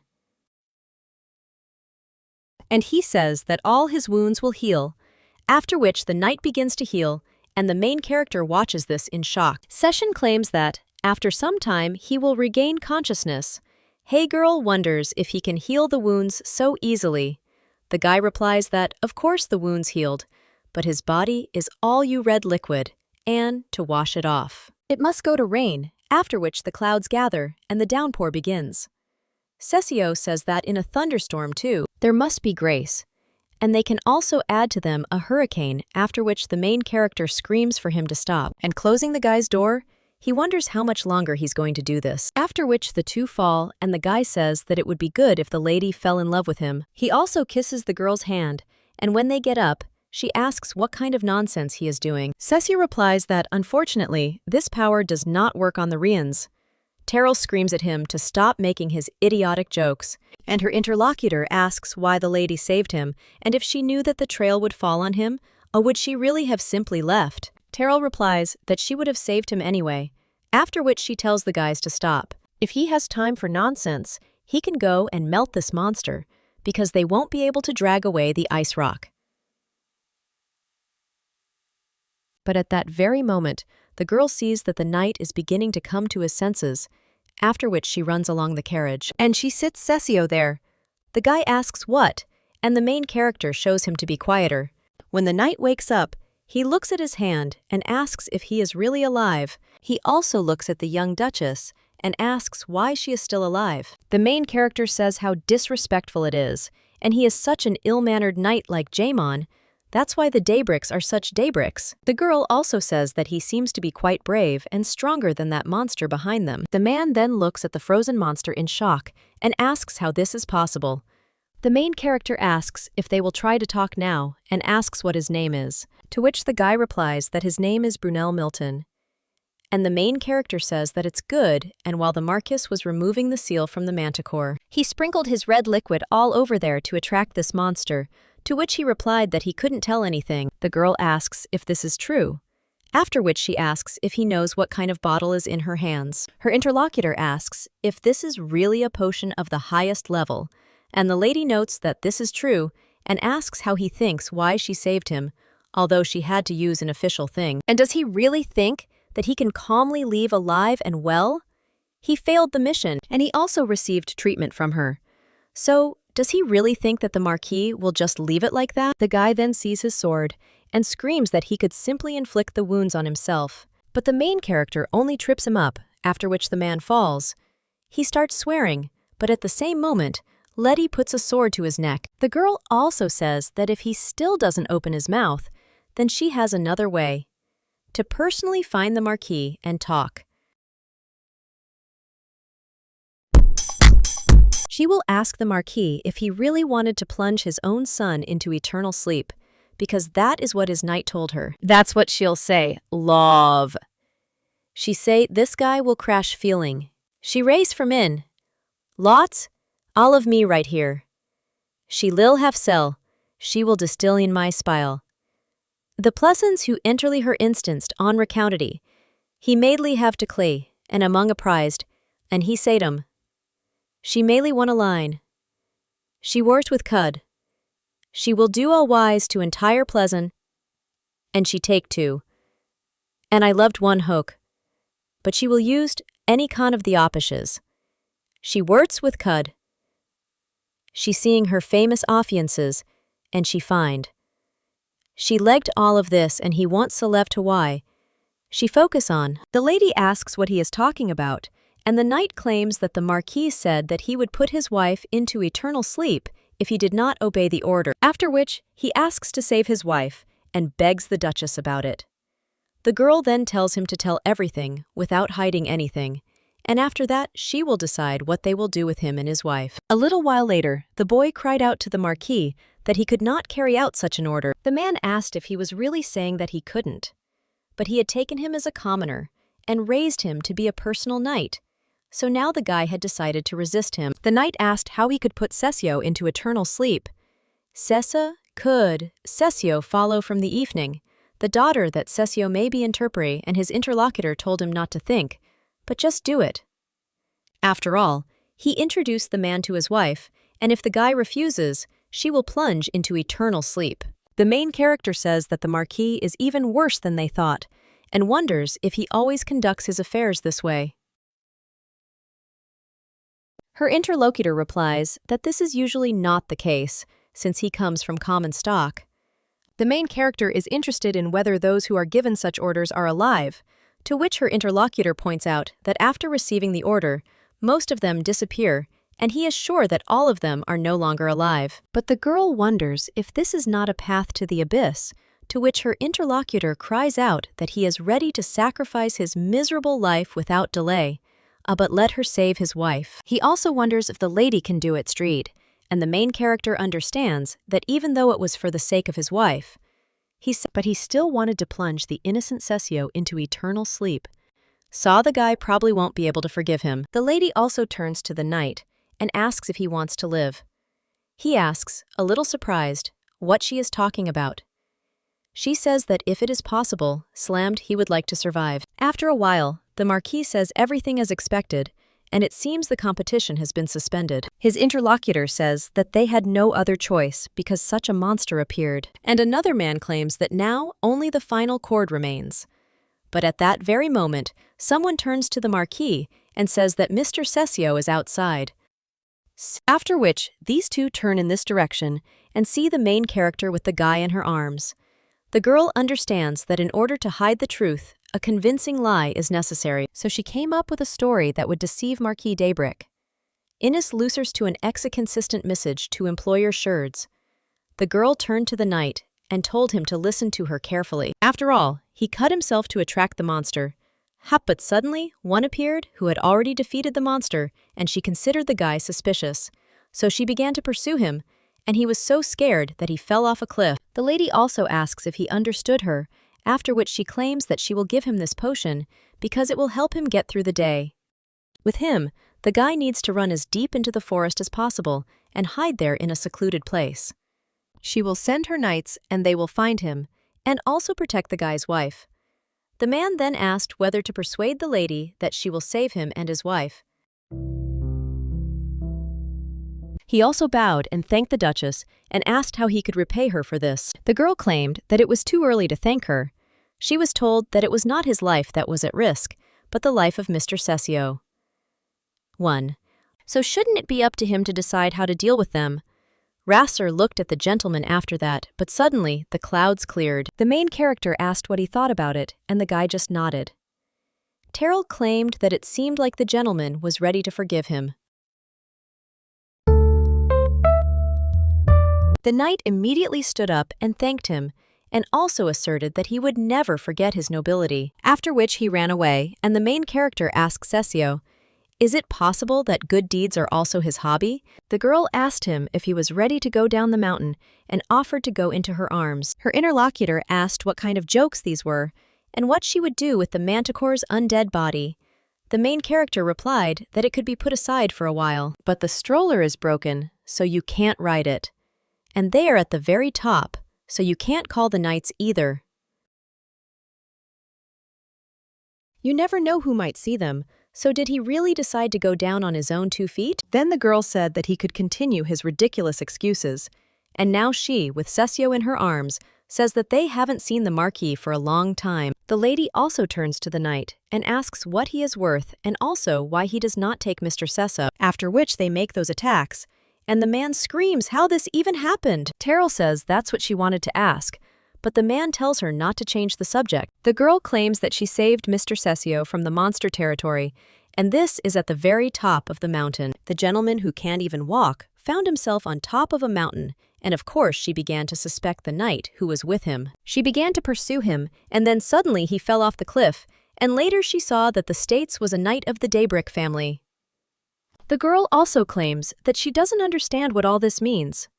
But since he lost his knight because of her, she will help find his body and deliver it to the estate. The man says that it is not worth it, and how can one find the one who fell into the abyss? It's a shame to admit that the new families are carrying knights who perceive Cesio as a speck in the eye, and it looks like one of them did things of their own free will. Terrell says that this is how it all happened and wonders if he is really happy that the tracks were covered up. At this time, the man asks what happened to the lady because all her clothes are covered in red liquid. The main character wonders if it's not obvious, since they have a hunting competition. Her interlocutor asks if she managed to catch anyone unusual, and since she took part in the competition, her silk scarf must be filled with someone else's red liquid. He also wonders where she left her trophy, and most importantly, why she went so deep into the forest. After all, even on the outskirts of the city, worthy Duval, and the girl thinks, does he really want to expose her as a treacherous girl and who plunged the knight into eternal sleep? The man at this time says that the fact that the knight Dabrikov brought his master to the top of the mountain is just her guess. A little while ago, the main character was carrying Cesio, and he asked if it was heavy for her. The girl replied that it was normal, and if you compare it to what she had experienced with Rion for 3 years of training, many of meant, it was quite easy, however. The lady also claimed that she wanted to ask from the heart about the words. And is it really true that with its help you can see everything and know everything like God? The young man replied that of course she doesn't measure up to God, but she can be bragged about. Terrell asked what she could brag about, and the guy insisted that, for example, he knew that her birthday was on December 31st. The main character was interested in how he found out about the guy who claimed that it was insight, and he can also see a little into the future. After which they whisper to the lady that when soon a message will come from the north. Then she can come to him with a question. The main character asks what he is talking about, after which the guys say that they came. Now the girl only asks her interlocutor whether he is trying to say that she plunged the Knight of the Daybreaks into eternal sleep and is trying to slander him, but the man asks if everything looks like this, and he thinks that a more detailed investigation is needed. He only wants to relieve the young Duchess in advance from the suspicions that they will fall on her. The girl also says that it seems that he is going to spread suspicions, and understands that it is obvious that this is all Tanator's plan. 1.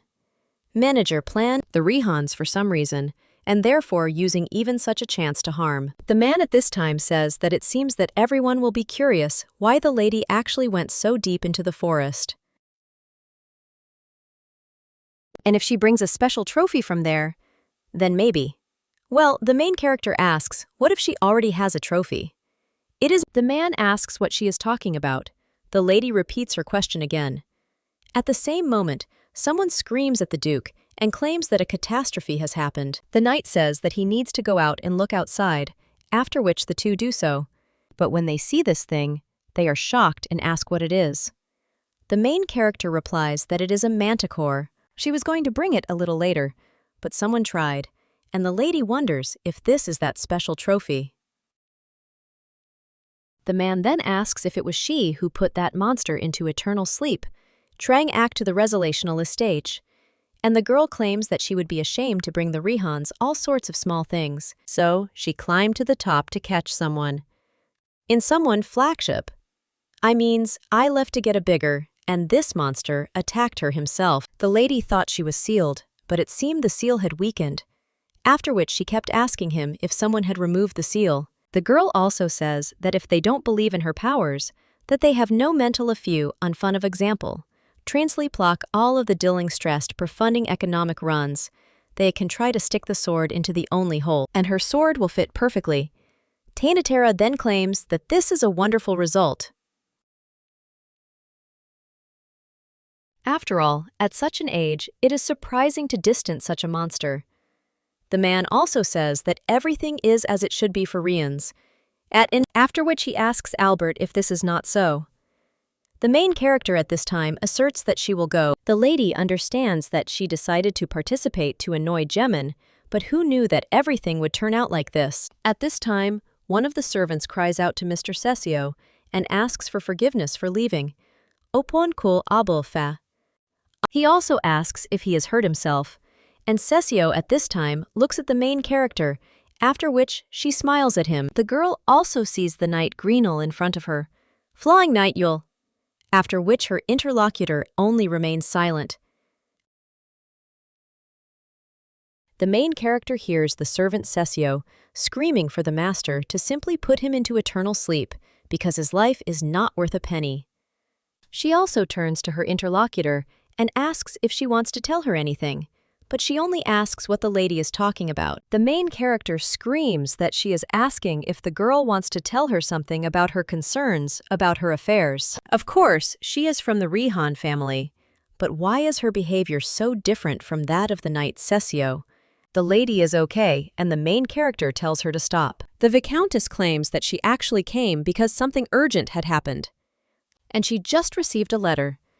It's a message from the north, and the main character asks what it's about. The girl also remembers how Cesio Nage said that when a message from the north arrives, the lady can come to him with a question. The main character turns to Cesio and wonders if this is really his insight, and this is another power of the soul of the word, after which her interlocutor only smiles. The main character at this time looks at the letter where it is written that Denir is writing Rotar. An emergency occurred, so it will be short, and the northern lands were attacked. One night, a gang appeared that wanted to capture the Duchess, and of course they were stopped. However, the mother was wounded, and the Duke was unable to go to the capital. All the attackers were northerners, or had mastered the capital's fighting techniques, so they believed that they were organized by one of the nobility. Each had a poison with which they plunged themselves into eternal sleep, so it was not possible to find out more. If the lady has no important business, then let her hurry back to the north as soon as possible, and he hopes to see her in good health. The Viscountess asks what is written there about the lady. He answers that it says that someone wanted to steal the Duchess. The girl also asks who dared to attack her mother and for what purpose. The lady also turns to Cesio. Ein Leash age and in most of Eber's court sings, Mar and his son, am met early. The Marquis asks what the servant is doing and let him quickly go to his room, to which he agrees. When they leave, Cesio turns to the lady, and the main character understands that he knows who is behind this. Tin competition ended. Ketteri stalks in Byzantia, in which she was, of course, the winner. The girl went up to the platform and listened to the emperor's praise. Also received the sword prepared for the winner, and, as promised, gave the manticore to Cesio. Kekositi, there were those who used the fur or carcass of captured animals. In place Bleakeri, however, in their case, they decided to simply set everything on fire. It is worth saying that among those congratulating them, there were those who did not feel joy. A little while later, someone claims that Brunel Milton disappeared. At this time, the main character asks if Mr. Cesio is in the carriage and claims that she needs to talk to him. The knight doesn't even know what to answer after this. But at that very moment, the Marquis approaches the lady and asks what happened. Terrell turns to the Marquis and states that she needs to talk about something with Mr. Cesio and would like to ride with him in the same carriage. And because of what happened yesterday, the Debrikov knights are concerned about his safety, so her sword will come in handy. The man then says that this is how it is, and the main character thanks him, after which she pushes away one of the parents and says that she will pass. The girl enters Cesio's carriage, and when she sits down, she claims that she covered the door with manna so that he can speak, because no one will hear. He claims that this is such an unusual visit, and wonders if the lady really misses him so much. At that moment, the girl takes a dagger out of her sleeve and puts it to the guy's neck, and she also tells him to answer her question, because if he makes stupid jokes, he won't get out of there alive. The lady claims that no matter what he said, a message came from the north. The girl also asks how he knew that it would come, to which the guy replies that it was just because he saw everything. In this case, the main character wonders who was behind the attack on her mother and whether he saw it too.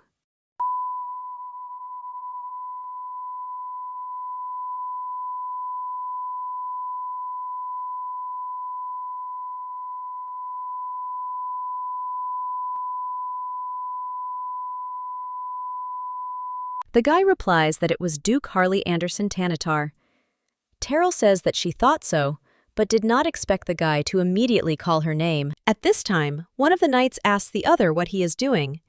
Aney claims that he is so curious to know if all these rumors are true.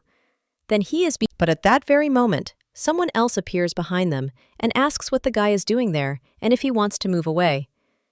At that very moment, he apologizes. Cesio claims that he of course wants to take over his entire empire. The main character wonders why he tells all this about the guy so easily and asks if she will believe him from the very beginning. And maybe this is a bait to make a deal. The girl asks him if he knows about the deal and asks if he will give her reliable information if he gets what he wants. The young man answers that no, and if she believes him, there will be no additional payment. He just wants the Daybreak family. The main character asks if he wants the imperial throne, and the guy answers that it is too early for him to think about it. The girl understands that since the Marquis's dark plans have come to the surface, if he continues to be completely under the Marquis's power, he will surely fall into eternal sleep.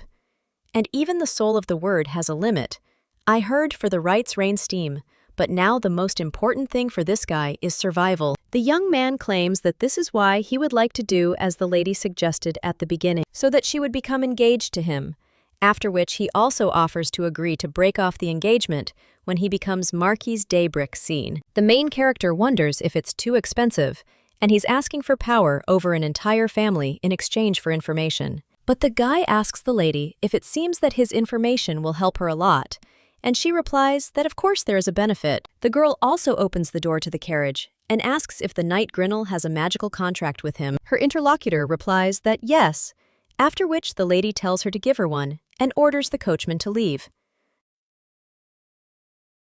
The woman claims that it will be fulfilled, and Cesio says who would have thought that she always has it with her. The lady claims that it is too late to retreat, after which she hands him the contract, while her interlocutor is wondering if she is saying to retreat, and he was just momentarily amazed.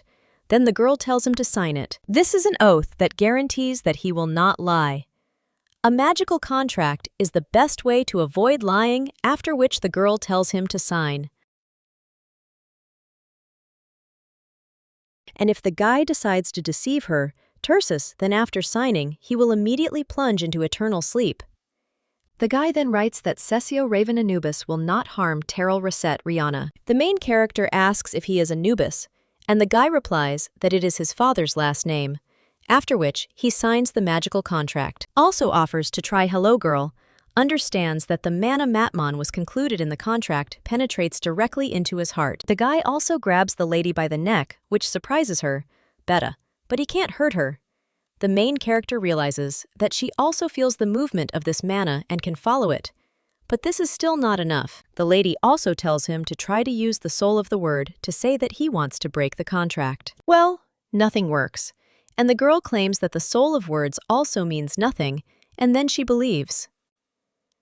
After which the main character claims that now it is her turn to sign the contract. Can't popya. I meals for yursik chak. Comparity, kinsel shane shakshan friend. Interdegnas.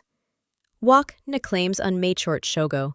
I just bekan shawl profosses, defent lone beable atop and loving stir pro. Friend related to tree. The show's pro have to fix up. But her interlocutor says that she does not have to write it. After all, he is sure that the lady will keep her word even without a contract. The guy claims that their temporary union is beneficial to him, so he is ready to give in to her in this and is sure that the lady will keep her word even without a contract. The main character then claims that she will not insist, after which her interlocutor smiles. Terrell, looking at his smile, understands that this contract is not beneficial to him, but he smiles so contentedly. The young man at this time says that there is one more point and adds that he will not lie as part of the deal. The guy once again claims that the one who wanted to steal her mother, as he already said, is Harley Tanatar. The main character claims that now that she can believe every word he says, it really is his doing. The guy replies that it is Soe, but claims that he also has a question about when people will propose to him. Terrell cries out if this is really what interests him in such a situation, but the guy asks if they shouldn't put all their affairs in order, to which the girl replies that she will do it tomorrow. A little while later, someone asks if this is the young Duchess, and thanks her for accompanying Mr. Cess. The girl asks who he is, after which the interlocutor replies that he is the junior butler of Mr. Cesio. And sheer, his name is Finello Angustpos. The main character asks if he wasn't in the hunting grounds yesterday, and her interlocutor replies that he returned early in the morning to prepare a new chair. After which he says that everything is fine now. He also looks at the lady a little coldly, after which he takes his master away. The main character wonders, since when the butler knows how to control mana, and her interlocutor wonders if she is talking about the master's servant Cesio. The main character says that he is not inferior in level to the head of the Order of Knights. Corolla is cooler, and her interlocutor asks whether it is worth introducing surveillance on him. Terrell replies that it is not necessary and claims that now it begins to understand why that night Brunel Milton tried to separate them. The girl also claims that there is something that needs to be done first, and let the Viscountess send the knights deep into the hunting grounds and let them find us one person. This is the Knight of Daberkov, and he needs help. The girl claims that this is all for now, and later she will tell more about him, to which her interlocutor claims that she understood and asks if it is true that the lady was not wounded. A little while later, someone asks the gentleman why he didn't use the soul of his word, because if the young Duchess hadn't come, everything would have been bad. The guy replies that in any case he remained safe, and he himself knows very well how lucky he is. His interlocutor then claims that he did not think that the Marquis would do something like that. Session claims that this is because Duke Anubis must only be disposed of when he is unconscious, and if he does not plunge into eternal sleep and wake up, then it will be impossible to turn back. The servant turns to His Majesty with some concern and asks what is wrong with the guy's face. After all, he chose him, not Anubis. And is he really now worried about the well-being of his previous owner? Finello, he replies that nothing of the sort is happening. Now he is loyal only to Mr. Cesio and will follow him no matter what he orders. The guy also asks if the gentleman has decided to give up on his plan, after which he asks why his interlocutor thinks so. The servant claims that the previous emperor was plunged into eternal sleep so unfairly, and isn't his goal to take his place? Cesio asks if the boy will follow him if he says he refuses. He will surely feel sorry for the army he has spent many years gathering.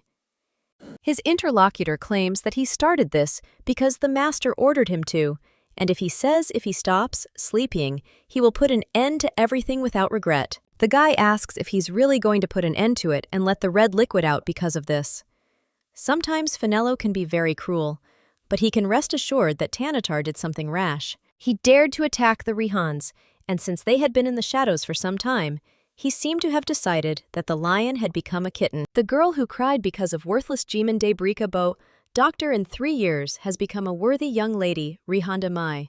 His interlocutor is interested in whether the gentleman has decided to join forces with Terrell Rihana Meha, and the guy replies that it was precisely in response to the favor that she refused him that he decided to capture the Daybrick family, with her help. The servant asks what this means, and his master replies that they have agreed to become engaged. 26 years ago, a baby was born who should not have been born.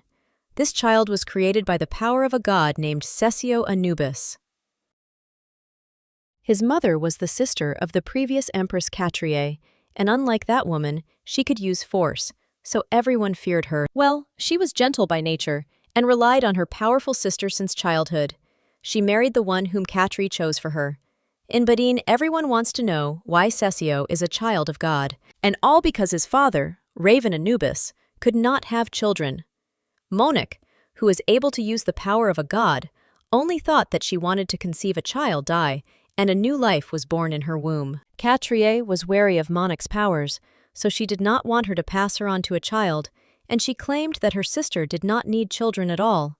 She also understood that a child born from the divine power could one day take the throne from her. The woman then answered that before, and she also thinks so about her. Sister said that if she has the idea of having children, it is better to refuse them, and of course she loves her sister.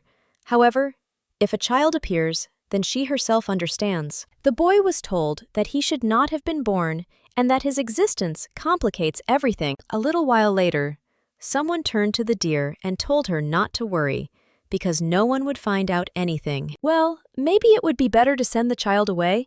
Wonan and the woman was wondering who to send him to. Her interlocutor claimed that he wanted to say that it would be better to give Cesio up for adoption, so that the Empress would not find out about him. While he was there, they would not be able to live peacefully, and the guy asked if she agreed. The woman replied that it was fine, and if it was for their sake and the Empress's, then she agreed. A little while later, the boy told his mom and dad to look at the stars because they were so bright and beautiful. It was his first time seeing cherry blossoms, so he was eager to get there. But when he looked at his parents, he saw that they were a little downcast. The woman told the boy that from now on he should forget about speech. Now they will part, but if he does not open his mouth for 5 years, Ziel Ami, then she will come and take him away. After which, the boy saw a strange house. A little while later, the woman told his interlocutor to take this boy, because he has not been able to speak since birth, so he should not cause problems. Someone else told Mr. Anubis that it would be very burdensome for him to hide the fact that you have the imperial red liquid flowing in the veins of this boy.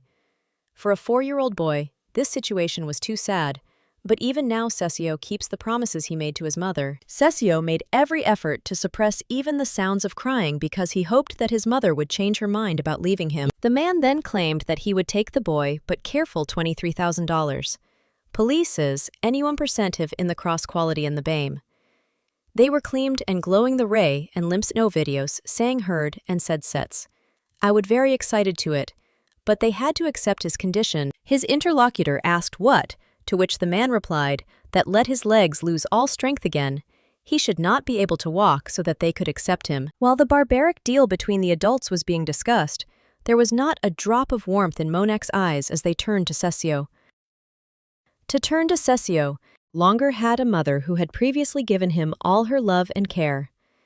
Since mother became a regular at the palace, She had changed so much that even little Cesio could feel it. The mother didn't even hug the boy goodbye, and all this time only repeated the name Katri. This is how Cesio lost his parents, and all because of Katri. Now the young man opens his eyes in shock. He gets up and realizes that he had a dream about his childhood again. The guy also takes the scarf that Terrell gave him, and he understands that after he decided to take revenge on Katria, he felt like he was walking on the edge of a knife every day. After which he looks at the handkerchief and realizes that something had changed when he saw the lady that day. Or one could say that these feelings had settled in him long before that. Eventually, Diebrich cut his ligaments and took the boy into his family. Insults, hatred, ridicule, and bullying. The boy's whole life went downhill, and the young man wondered if it was all because of his powers, and if it was his fault because he was born, or maybe his parents were to blame for abandoning him. Well then, he understood that it was all because of Katri. So he will take her throne and use the word soul next to her. He will say that her elder sister gave birth to him in secret and told him to become the emperor, but a little while later, someone told the guy that Empress Katria had been put into eternal sleep. The guy realized that the goal that gave him the strength to endure all this had disappeared in an instant, and why should he joke now? And then Terrell came along. Rihanna. The girl claimed that she wanted to use him for her revenge. Her eyes were burning with the thirst for revenge on Jamin. Debrakuna, her proposal was a lifeline for him, drowning in despair. The young man claims that he lost in his place anyway, so he wants to at least see how she takes revenge, and he has no other reasons. At this time, someone turns to the young Duchess and says that it is time to wake up. The main character asks if she can sleep a little more. This is her reason enter space to tear as the system for 70 seconds. And her interlocutor says that she has a busy schedule today. In order to propose to Mr. Cesio, she needs to pick out an outfit and organize everything, and the knights she sent yesterday returned with Brunel Milton. She has so much to do, not only today but also tomorrow and the day after tomorrow. Her interlocutor also says that the main thing is that an important guest has come to see the lady. He says that the lady needs to make sure right now, and the girl asks who it is. After which, she sees her father. The main character is interested in what happened, but her interlocutor claims that while they were not seeing each other, she became lazy. After which, he also asks if the lady wants him to start training her again. Terrell wonders if he doesn't know what's happened to her in the last few days, and maybe he should start by expressing concern. The man replies that for any of the Rihan family, the manticore should not be a problem, and was it really in vain that he reacted to her? The main character understands that it is useless to talk to him, after which she asks what about her mother, and if everything is okay with her.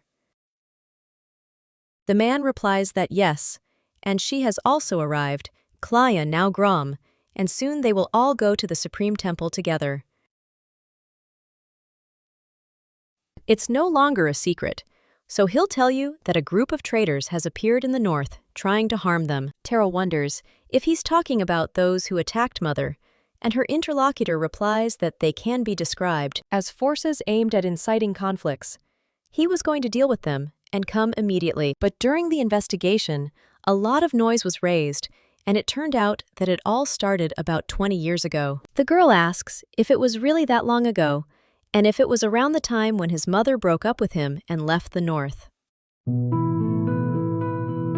The man replies that it is true, and his mental state was unstable, so they decided to take advantage of it.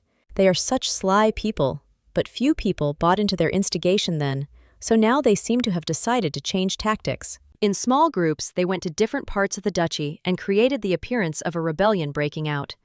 This forced him to go to suppress the rebellion, and while he was away in Whitefall, they tried to steal Isolate. The main character thinks that she wonders if they are alive now, after which she asks, what about those who raised a rebellion? Tia, and the man asks what she thinks happened to them. He also turns to his daughter and claims that he wasn't joking because she's been playing around lately. He only sent her to show off in society, and she was already getting ready to get engaged to some strange guy. Cesio, or whatever his name is. The girl gave him a hunting trophy, and today she's going to propose. And the most important thing is that he is Diebrich.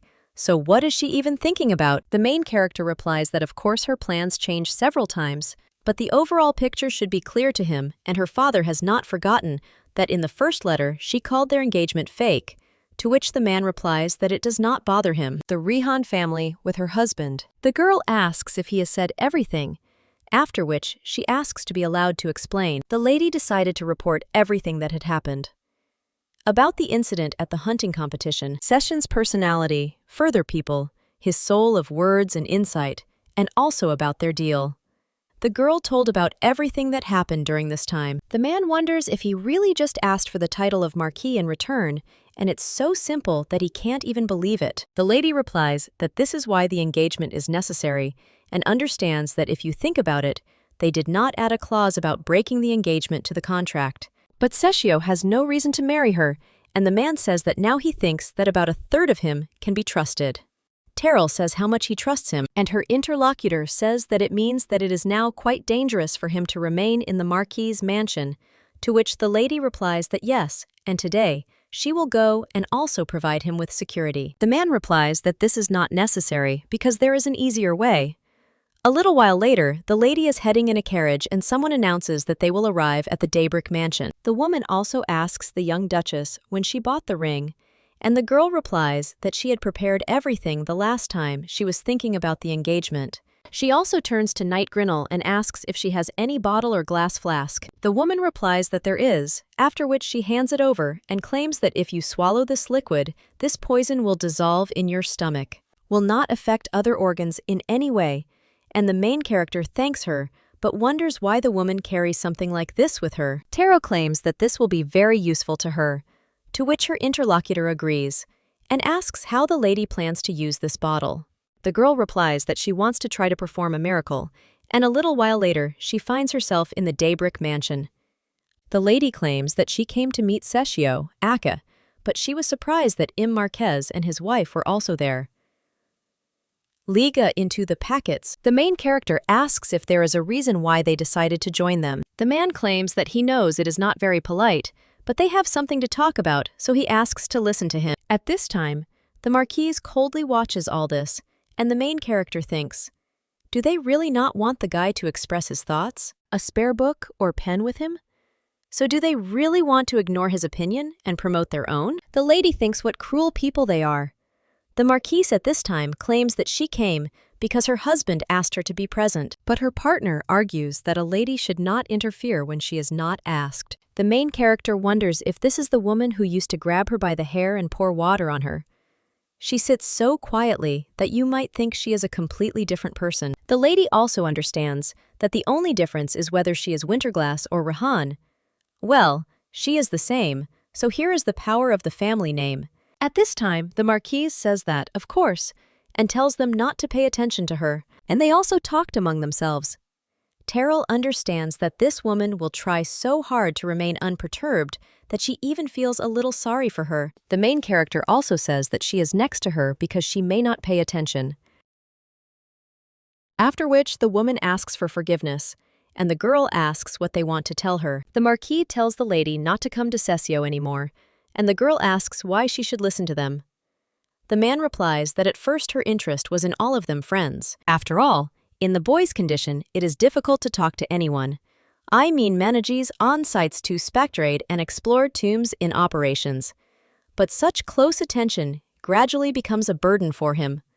Since childhood, the looks and words of strangers have only poisoned Cesio's life, and if they start gossiping about him and the Rehans, Butherly, one most be common too, it will not do him any good. The main character then claims that she doesn't think it's worth talking to the Marquis about this. After all, she had already received his consent to the engagement, and the man cried out that this could not be, because he had not heard anything about it. The man also turns to Cesio and asks if this is true, to which the guy nods, asks what all this means, and the girl replies that she came today to make an official proposal. With this, she will cut off at the root all the gossip they are worried about, but at the same moment, the Martinist screams at her not to talk nonsense. The gossips won't shut up even if she and Cesio are engaged. The girl claims that she came today to perform a miracle. The main character points to the bottle and asks if they know what is in there. The girl claims that these are Enovriel's tears. A little while ago, the main character poured poison out of a bug.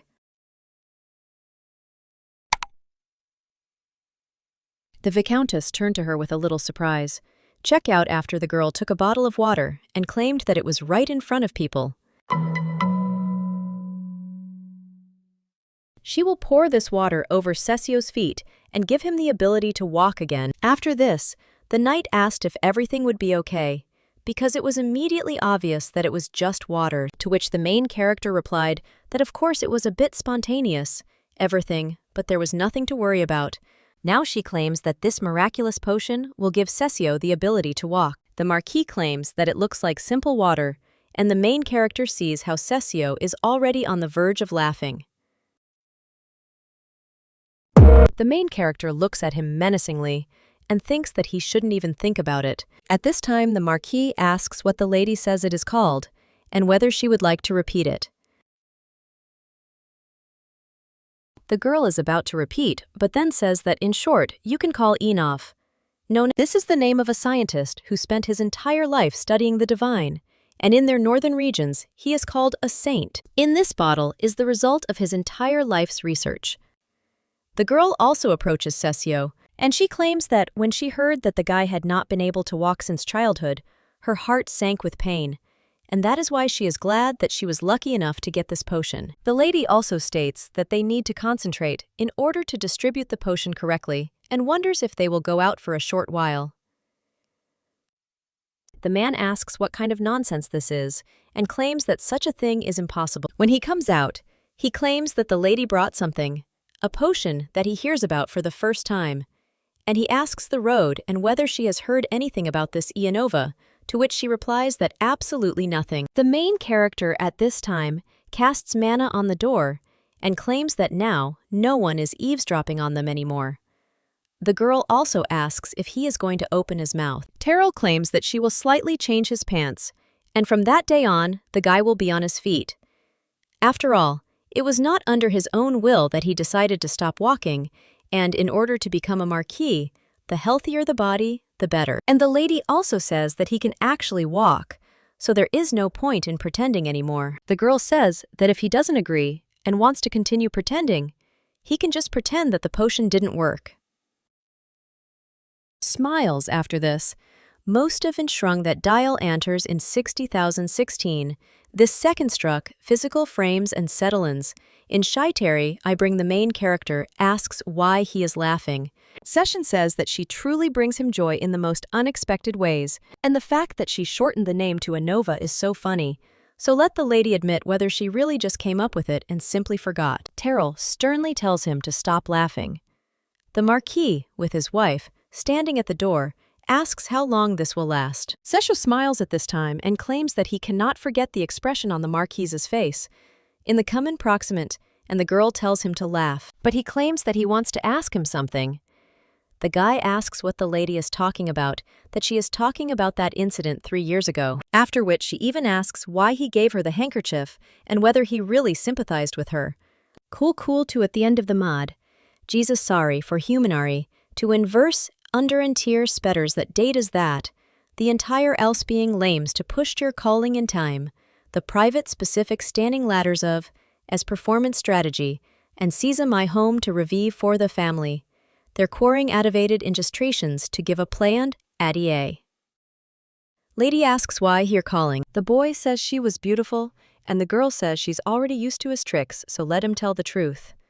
The boy says there's no hidden meaning, and it was like what you feel when you look at a work of art. The main character says that for some time she heard from everyone that she was Cinderella, and everyone around her kept saying that her position made her unworthy of being next to his brother, and they made a lot of noise. The guy replies that he knows because even the newspapers gossiped about it every day, but the girl wonders if he knows that she can't say that she doesn't like her old nickname. Of course, her carriage is not made of pumpkin fashion, but it is also quite good, and there are no crystal slippers, but there is a potion that grants the ability to walk. Only claims that she has prepared something else when she opens the box. That claims that this ring is called the Emperor's Tears. So can't we say that the principal has now become she? Her interlocutor claims that this is how it is, and wonders whether this emperor was by chance called Ian Aurelius. The main character replies that the ring is real, and he doesn't have to worry. The guy claims that their engagement is just a cover, and she brought such a chic thing, and he is interested in whether it is all because of the prestige of the Rihans. The main character replies that nothing like that, and she just chose the most beautiful, after which her interlocutor extends his hand to the lady, and the girl understands that it is ideal for the situation. The main character puts a ring on him, and her interlocutor says that, as far as he remembers, she is already more than 20 years old. The girl replies that she is 23, and her interlocutor says that at that age, she probably already had a fiancé.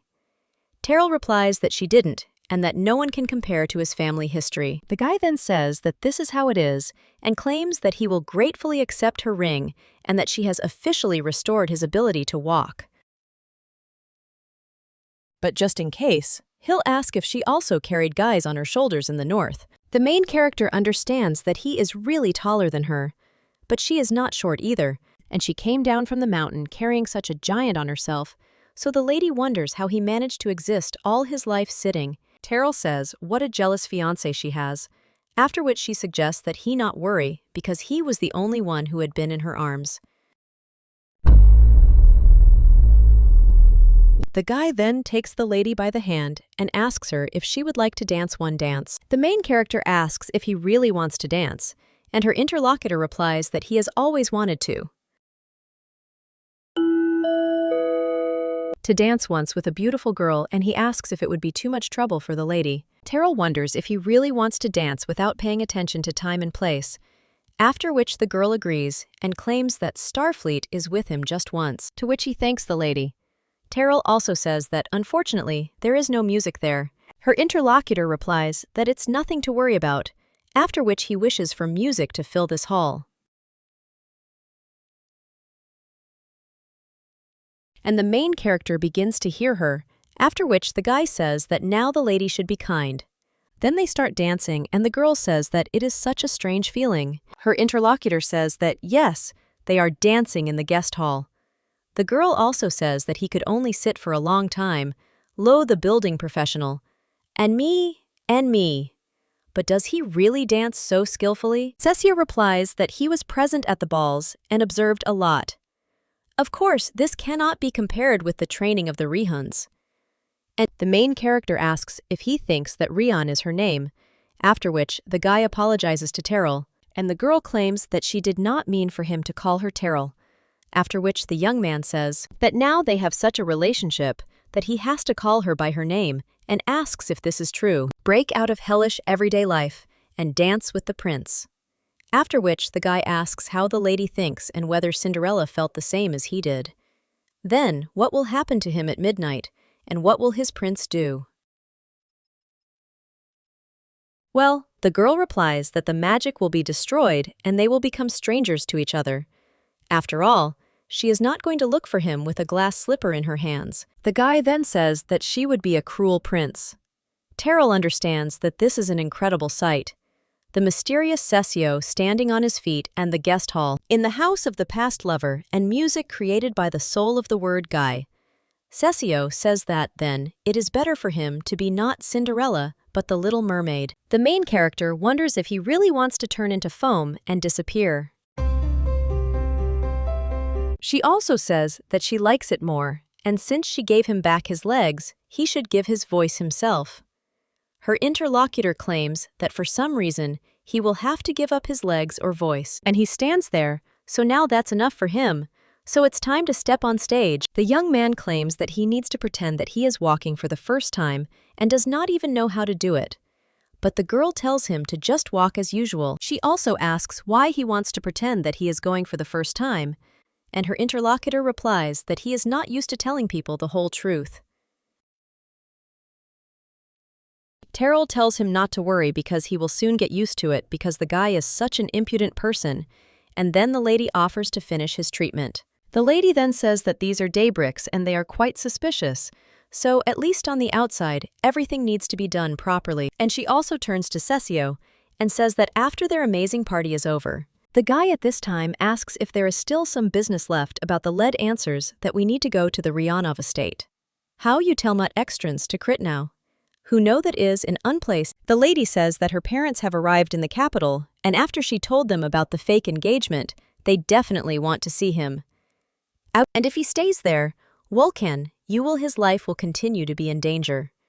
Of course, he is sure that he will not fall into eternal sleep, forestry, but he should not give them any reason. It would be better to be in their capital estate. The girl understands that they have not yet officially announced their engagement, and probably her invitation to the Raihanov estate will burden him. And it sounds like she's inviting poor Cesio into the warm embrace of the Rihan family. Mistastard, so maybe it came off as offensive to him. Well, when the young man wants to say something, the Marquise bursts into the room and screams that this cannot be. She sees a guy standing on his feet in front of her and claims that she suspected something, so she decided to enter. The woman asks the lady about the special potion and it can't be warmed up. The main character understands that the woman was so quiet, as if she was depressed, Ketel, and now her true nature has come out. At this time, the Marquis asks how the guy can stand, since she checked everything to make sure he definitely couldn't walk. Terrell tells her to calm down and wait, but the woman screams that she saw everything with her own eyes quite clearly. She even pushed a guy out of the window once, which shocked the main character. The woman also screams why the guy is always trying to get in the way of her Jaman, and what is he trying to achieve. The main character thinks that she just told the guy to push her out of the window, after which she screams for the Marquise to calm down. The woman continues to ask why the guy has been standing in their way all their lives. Someone like him shouldn't have existed to begin with, and the girl still asks the Marquise to calm down. The woman screams to be let go, but at the same moment she falls to the floor and says that this cannot be allowed, because if this happens, he will go to his mother. The woman also claims that she must protect Jamon's place at all costs. She also smashes a glass on the floor, and taking a piece of the pipe, asks if Cesio knows that he can't walk. She also claims that mother will return everything to how it was, because it was so right, bruise meth, and she will work on his tendons again. The woman claims that it won't hurt him and that he's a good boy, so let him go there. But at that very moment, the main character grabs the Marquise by the hand and asks if it's time for her to stop. Terrell also asks if she realizes what she is doing there, and the woman screams for the girl to let her in because she has to put everything in order. Terrell tells her to let go of the shard, after which she squeezes the woman's hand and she lets go of the shard. She also says that mother will never leave him alone, and the girl asks what kind of nonsense she is talking about. The Marquise then says that she believed Terrell and cries out that she really thought that she would love Jamon all her life, after which she swings at the lady and the main character understands that she will allow her to slap her. However, when the lady hears the sound of a blow and opens her eyes, she realizes that Cesio has stood in front of her. The Marquise laughs at this time and exclaims that it looks like the guy is no slouch. She also claims that Cesio is to blame for everything. Therefore, he must receive it properly, and it was he who ruined everything by deciding that now he could walk. The Marquise claims that it is not her fault, and it is all because of them. At this time, who else enters the room and wonders why it is so noisy and what they are doing there? When he sees his mother on the floor, he screams. How dare they touch his mother? He immediately runs up to her and asks what happened, and also how she feels. But at that very moment, the guy realizes that there is something strange there, and when he turns to his brother, he is shocked and thinks how he can stand. See, Jamon screams how he got up, because his tendons were cut. The Marquise then turns to her son. May, and the guy, looking at his mother's hand, says that it's all covered in red liquid. After this, the guy screams out what a bastard Cesio is, and the main character at the same moment tells him to stop. The lady screams at them to stop blaming everything. Cesio asks her interlocutor if she really took the side of this idiot. The girl asks if she really can't, and how can he call him an idiot since this guy is her future fiancé? So he should be more careful with his expressions. Jamon asks if he is her fiancé and what kind of nonsense the lady is talking. The main burning at this time asks if he still didn't know anything about their relationship. Her interlocutor asks what she is talking about, after which the lady tells him to stop. After all, what's more important now is that his mother wanted to slap her and Cesio took it upon himself. That's what happened to do with the shircher for his on the stand. And not only a slap, She even broke a cup and threatened him with a sharp shard. And at the same time, like a wind-up toy, she kept repeating that it was all his fault. The lady also says that the way they treated her fiancé goes beyond all bounds, and the girl asks if they really want to compete with the Rihan family. Jemon, shocked, asks if she's really talking about that, and the lady replies that, of course, she also grabbed Madame Marquise by the hand, so taking that into account, she can forgive them if they both get out of her sight right now. The guy screams that Terrell wasn't hit, and the main character asks if he really thinks like that, after which the girl says that she understands, and she can declare an official confrontation with the Daybreak family. At the same moment, someone else comes up behind the guy, and the lady claims that she will announce this not as the rootless Terrell, but as the heiress of the Rihan family. The Marquise at this time screams, "Why is she behaving like this?" Jamon, Shien, and the main character asks, to decide whether she will cry or get angry. The woman replies that this is all because she was against their union, but now she is not against it at all. After all, the lady is the young Duchess of Rihan and can become a greater force for Daybreak than anyone else. She also claims that she will no longer try to separate them. Tells Kosik Missman from the Fleep to Stock on the new. And the main character tells the woman to take her hands off. At that very moment, the Marquis enters the room and shouts what kind of mess is there. He also claims that he found the lady's intentions suspicious, so he brought the knights there. And as he sees it, his fears were fully confirmed. After which, the man asks what kind of mess they made there, but when he sees Cesio on his feet, then she is shocked about the Marquise and tells her husband to watch it himself. The main character claims that she has already seen this reaction twice, so she is already tired of it. The lady tells him to put his surprise away and apologize. The man asks what for, and his interlocutor replies that Madame Marquise tried to slap her and Mr. Cesio stood up for her. Jamon screams, "Has the girl really gone crazy? And what is his mother apologizing for? It doesn't make any sense. She used to always forgive things like that and say that she understands her mother." The main character replies that Terrell Winterglass did the same, but Terrell Rihan won't do that. The young man screams out what she's talking about, and does she really need to get that apology? Cesio took the hit for her anyway. Well, the main character says that it seems like he doesn't understand something, and if he's a guy, if he is not going to get down on his knees and tearfully beg for mercy, then let him shut his mouth. The Marquis at this time tells his son to stop, because she is right, after which he apologizes to the young Duchess Rihan and also claims that this will not happen again. Jemon turns to his father in shock, and the main character tells him to also apologize to Cesio, who received this slap, for her. Even though he is their son, how even loan the child, he needs to apologize properly, after which the man apologizes to Cesio.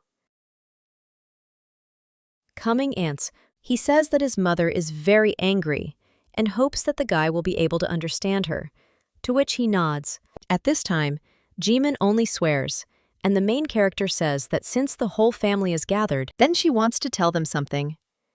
Portlan, and stick for those course. The lady claims that she is going to invite Mr. Cesio to the Rihan estate for a while. Peace start Donley that's in the face report, but the point of the face, the Marquis claims that he cannot give his permission, and their engagement has not yet been announced. So why is the lady demonstrating such insolence? But the girl only replies that her father said that he wants to see his future son-in-law, so she hopes that he will be able to understand. The Marquis is shocked and wonders if Duke Rihan has arrived in the capital. And the main character says that if Cesio, he wants Day, she will take him to the Daybreak's house at any time, after which she says that it's time for them to go. It was an impulsive decision, but it had the desired effect. The main character offers Mr. Cesio go, and the Marquise, at this time, is still in shock from the fact that Duke Rihan is in the capital. Seeing the expression on the Marquise' face, Noli she once again realized the full strength of the Rihan family. A little while later, the main character is heading in a carriage and wonders if the guy can't heal her with the soul of words. Her interlocutor asks what she is talking about, and the lady replies that she is talking about his cheek and he can cure it. The guy claims that he is very tired today, and this also requires some strength. The main character says that yes, but he was able to arrange music in the guest room, so this is very strange. The lady also takes out a healing potion and tells him to bend over to her. Cesio claims that he was only slapped in the face, so everything is fine, and the lady has no reason to waste valuable potions on him. The girl says yes, and she feels sorry for him about this potion, but let him bend over anyway, after which the guy does so. Terrell also says that she is just embarrassed by what he got instead of her, and then, if people see his face, what will they say? He only has a face that is worthy of attention, so he doesn't need a scar. The young man wonders if she really likes his face. The main character asks why he understood it this way, even well, Signy, closers, and her interlocutor says, "Oh." She herself said that only his face deserves attention, but he thought that his strong point was his character. The lady then says yes, but at that very moment, the carriage shakes, and the girl notices that the handkerchief has fallen to the floor. After which the girl begins to spread the medicine with her fingers, and the young man says that it is so cold. The main character then apologizes and says that her handkerchief is dirty, so she had to apply it with her hands. But at that very moment, the guy grabs the lady by the hand and says that her hand is warm. Terrell claims that she sees him as a guy who likes to hit on girls, but her interlocutor asks how she imagines it, and who would want a disabled person like him. He also wonders what made the girl think that way. The guy also claims that his cheek is no longer burning. Then the lady turns to the guy and apologizes for having arbitrarily taken him to the Rehanov estate without waiting for his consent. The guy then claims that if he remembers, he was just about to answer when the Marquise interrupted them. Terrell said yes, and the Marquis attacked her, and then Jamon too, so she got really angry. The young man wonders what made her angry. The girl wonders if he is really asking about such a thing. After which she really thinks about what made her angry. Was the lady really offended by their attitude towards Cesio? Or maybe the reason lies elsewhere. After which the girl thinks why she is ready to go through such suffering trying to help this man. Terrell wonders if she shouldn't be angry, and is he really scolding her now for getting angry instead of him? The guy says that he was the one who got hit in the face, but for some reason, the lady responded and he won't understand her. The main character says that the distraught Marquise saw that his legs were healthy, and Cieke, the brother who tried to humiliate him, and the Marquis who did not say a single warm word. Looking at their behavior, she simply couldn't help but lose her temper, no matter who was in his place. But her interlocutor wonders if the lady doesn't know all his secrets, and if he is the one who is deceiving the Daybrick family. The main character asks if this means that now she should take out her anger on this impudent man. But it seems to her that it is he who is angry with her, and the guy asks if this is really the case. The lady says that the Daybrick's behavior made her furious, and she impulsively took him with her. If he doesn't like it, they can turn the carriage around right now. Cesio, he replies that he is not complaining because he himself never chose where he would be, so he can stay in the ducal estate for as long as the lady says. Is somehow awkward that Terrell Rehan cares about him so fanatically. The girl gets angry after this and asks what he's talking about, and the guy wonders if this is just sympathy or if maybe she's so in love with his face. The young man also asks if it is really something else. She suddenly had strength and power. Surely she simply could not stand to stand silently and watch. Someone who looks like Winterglass. Dame, the main character, immediately grabs this guy by the collar. Chichtervand in someone Heps Fansrum circles, and he screams that he shouldn't be impudent, because if he didn't want this lorry, then why did he turn his cheek for her and sign the magical contract? He is just human to her interesting. But this is not enough for the guy. And does everyone in the imperial family really ask for attention like that? Session replies that, whatever it was, it made her feel interested. But let her uncle take into account that no matter how much she cares about strangers, nothing good will come in return. Terrell asks what he's talking about and claims that she doesn't need any reward, and there's nothing right now. It was Cesio. The lady says the last words a little more quietly, and the guy says that it's like this. The lady wonders if he laughs, and if he enjoys suffering. Cesio he replies that he can't use the soul of the word water now, and the contract binds him. This is all that is left for him in the current situation. After which, the lady lets him go and warns him not to dare to behave like that with her father, because he will never tolerate such treatment. The lady thinks about Cesio Daybreak understands that she will forget for now that he has many secrets, but he does not understand why he has such a twisted character. The guy at this time thanks the lady for saying everything and says that he has such a nice bride. The girl thinks how he annoys her and she can't stand him. A little while later, someone reports that the young Duchess's carriage has arrived, after which the lady is met by her father. When the girl comes out of the jacket, her mother immediately meets her and says that she has lost so much weight, after which she asks if everything is okay. The main character replies that she wants to ask her mother and is interested in her health. The woman replies that she received blessings in the temple and took the potion, so everything is fine. Terrell says with a smile on her face what a relief it is for the aviation. She was so worried about her mother. Her father asks if she really said that it was a relief and wonders if the girl is thinking about moral harm. Her wife then turns to her husband and says that he could start with pleasant things.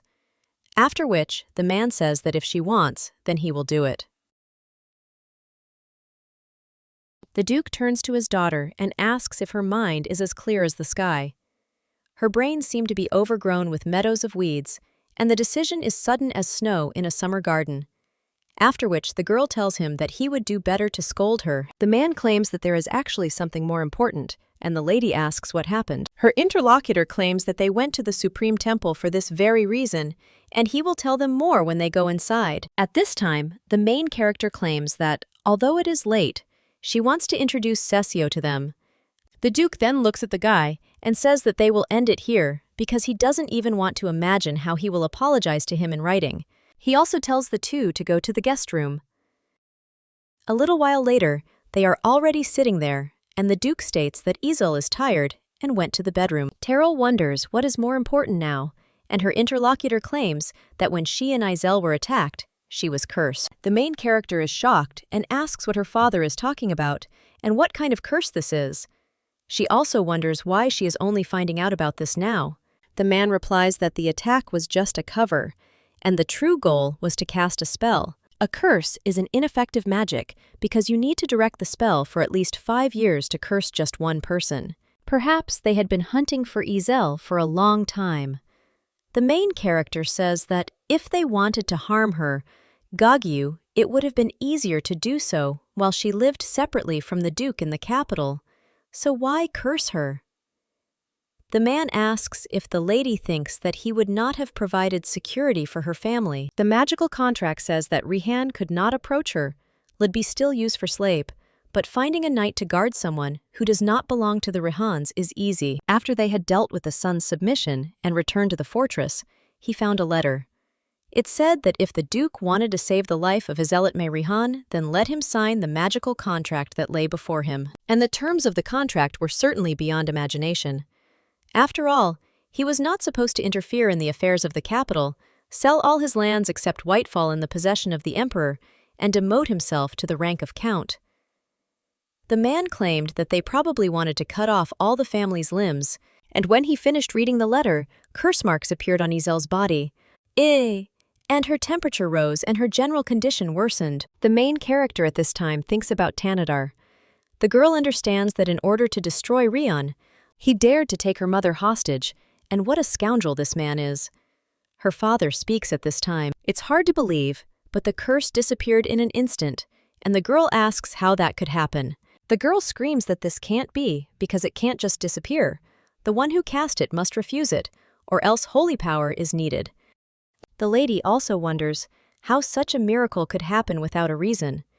But at the same time, she thinks about the word miracle. Her father, at this time, turns to Cesio Daybreak, wonders if he really did it. The guy only remains silent in response to this, but his interlocutor claims that he knows that he can talk. The young man claims that the fact that the Duchess recovered is the work of his soul, the words of his soul. The Duke at this time says that this is quite timely, because sometime after he got caught by Terrell with his soul, the word everything happened. And he said this to Terrell just before she received the letter to her son with the news of the attack. So, is this the work of his insight? And the man asks what it is like. Become a benefactor of the Rehans. The Duke asks if he did this to pay off his debt to the Rehan family. And the curse itself wasn't his doing. After all, he had such thoughts. If not, let the guy convince you that you can trust him.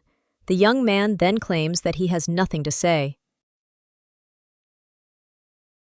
But the man at that very moment gets up and says that it would be better for him to at least explain something to them. Of course, if he doesn't want to fall into eternal sleep, Cesio claims that he owes his life to the young Duchess. Their deal was more beneficial to him than to her, so he simply showed goodwill by equalizing their benefits. Who would have thought that this would turn into such an interrogation? But at that very moment, the Duke takes out his ball and says, "What a chatty tongue the guy has." The main character screams in shock at her father, and the man asks how dare he joke in front of Duke Rehan. And does the guy really think that his soul words can save his life? A little while later, someone screams that this is beyond comprehension. They spent 7 whole years on this curse, so how did it happen that it disappeared in an instant? His interlocutor replies that she was definitely able to place it on the target, and the spy sent to the Rehans also confirmed the success. But the Duke is interested in how the curse that manifested itself was lifted. His interlocutor does not even know what to answer, after which the man screams out what inhuman degenerates these Rehans are. What other means did they use? The Duke claims that the whole story with the curse happened right after the guy got close to Terrell. So, is he really going to insist that this is all just a coincidence? His interlocutor notes that he can only suggest one explanation for this coincidence. This is luck, and nothing more. But at that very moment, the Duke swings his sword at this guy and screams what a bastard he is, after which he pierces everything with something, and the main character watches all this in shock. But the man just pierces the chair next to the guy and says that he is very persistent. Since he lifted the curse from Easel, he doesn't plan to take his life right now. Well, if his actions seem suspicious to him, then he won't live. After which he claims that he has another question, and the Duke asks if the guy thinks Rehan is evil. His interlocutor replies that no, and with a smile on his face, asserts that the young Duchess Rihanna owned Boumane. She was very kind to him, so how can he consider the Rehans evil? The man claims that he will believe it, first, and the main character sighs, and also understands that it is good that something terrible did not happen. When they are left alone, the lady says that her father is still an original and asks if the guy was very scared. Cesio replies that he expected something like this. He also noticed that his mother called him Lady Lily. The main character replies that this is her nickname. The young man wonders if this nickname comes from the lily flower, because this girl is so cruel that each Marmillan anywhere Liddy sonnily after their Larry. But her nickname hides a flower, and this is unusual. The main character replies that it has nothing to do with lilies. She just took the letter L from Terrell and turned it into Lily. The guy wonders if it's an abbreviation of the name, and also claims that he was called she, like the sea, of course by his real parents. The girl asks if his real parents are the Dukes of Anubis, to which the guy replies that the lady has a good memory. The main character then talks about the sea, and says that this also means a very unusual nickname. The young man asks if she thinks so, but the sea is not as colorless as he is. Of course, he never saw him with his own eyes, but that nickname would suit him. His hair should be about this color, after which he kisses all the locks of the lady's hair. The main character is a little embarrassed by this, and understands what the guy is doing. He says that he has never dated anyone, and no one will believe it. The girl asks why he hid the news about her mother's curse from her, and he could have used it as one of the conditions of their contract. The young man replies that even without this, their deal was reasonable enough. But the lady asks why he healed her secretly. At this time, Cesio is wondering, what if this is the gift that he would like to present to the one who has done him such a favor? After this, the girl asks if he really likes living at a loss, and she remembers how the guy said that he was always lucky. Terrell claims that the soul of the word insight, incredible luck, These are not just words. Her interlocutor wonders if the lady has finally come to believe in his luck. The guy also says that this is an old story, Kuchista, Stada, but Temgria is where they live. Was the divine empire? And the young man asks if she knew about it. The Duke is at the cemetery at this time. He says that the curse was cast by 10 magicians and only 2 of them remained alive. Such a mistake cannot be allowed, after which the woman claims that she will remember it. The Duke also asks how much time is left until the main course, and his interlocutor replies that everything will be ready no later than in 6 months. The man asks if she is ready to put her life on the line if they are late, and the woman at that very moment screams that it is absolutely necessary. She also claims that now everything is already at the final stage, and as soon as this curse of the highest level is completed, then the Rihans will certainly come to an end.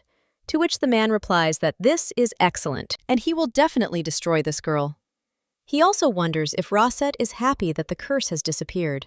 But the real fun is just beginning. Cesio asks the lady if she knows that the first empress was a priestess. The main character asks if this is true, to which the man replies that yes, and she was both a priestess and an empress, absolutely possessing both divine power and state authority. People like her are born only once every few hundred years, and she was closer to God than anyone else. The woman loved her people very much and always protected life and residents. And when one of the farmers said that it looked like there would be no harvest this time, that woman said that it would start raining now, and when the residents were having a hard time, she performed divine miracles.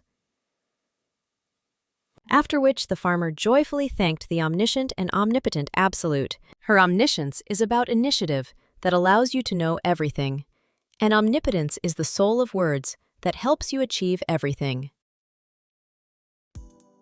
The main character then says that this is how the guy's ability appeared. She also wonders if this ability was passed on to him by inheritance, since he is a descendant of the first empress. Well, she also says that this does not explain his incredible luck, and even if he were as strong as the first empress, he would not live with the Daybricks. The guy claims that the fact that he ended up with the Daybricks is luck because that is what helped him meet the lady. The main character is embarrassed by this and says that he is telling his strange jokes again, but at that very moment, the guy falls to the floor, and the main character, in shock, asks what happened. A little while later, he is already lying in bed, and someone claims that it is just overwork. After a few days of rest, he will recover. The Viscountess claims that it seems that recent events have worn him down, and the girl says that before he had used his abilities many times. Terrell also claims that it seems like the soul of the word is very draining on the body. The lady says that even divine power has its price. Her interlocutor then claims that she will go, and the main character thanks her. The Viscountess at this time claims that the Duke ordered the lady to come to his office and says that it is not very urgent, but he would like to talk as soon as possible. Terrell asks if this means it's something urgent and claims that he probably decided to scold her again for this engagement. But at that very moment, the guy behind her gets up from the bed and says that the soul of the word really does drain the owner. If he had continued to use it, even it wouldn't have ended with fainting. The main character wonders if he's really gotten up. After which, he asks what will happen if he continues and whether he will really lie flat out for 3 months.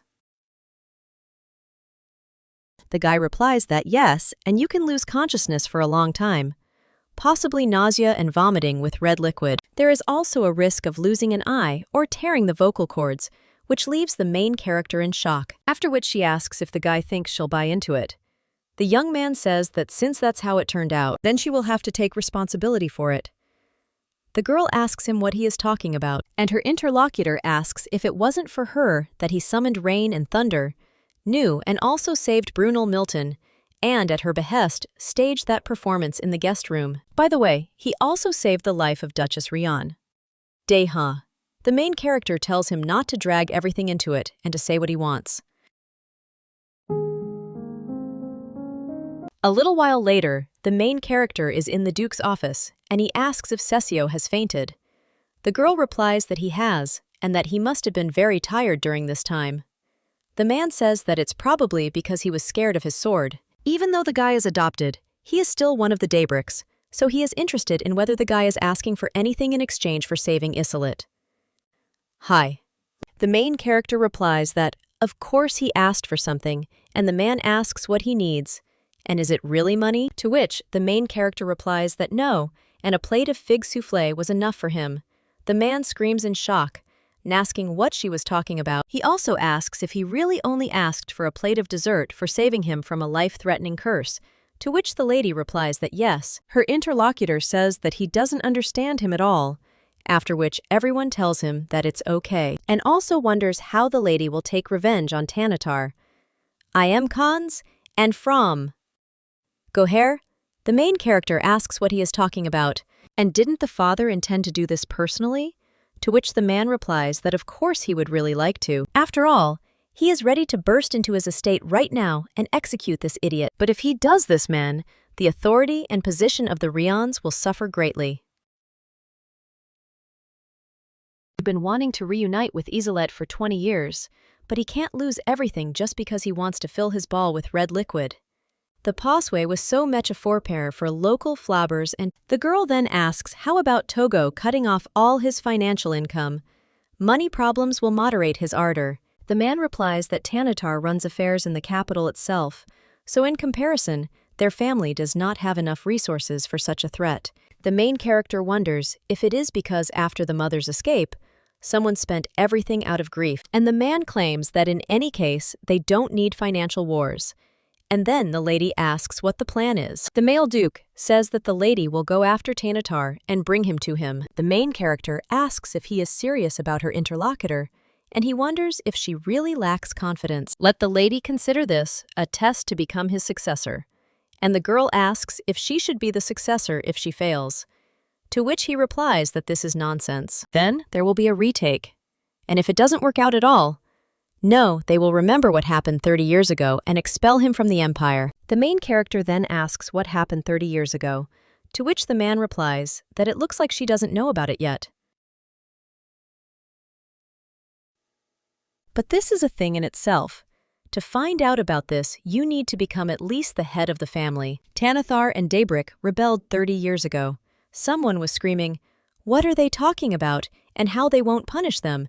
It's beyond comprehension." The man screamed that they had rebelled, they had set fire to the palace, and that this was a direct threat to the imperial right to the throne. Therefore, it is necessary to punish them to the fullest extent, started from Spoking.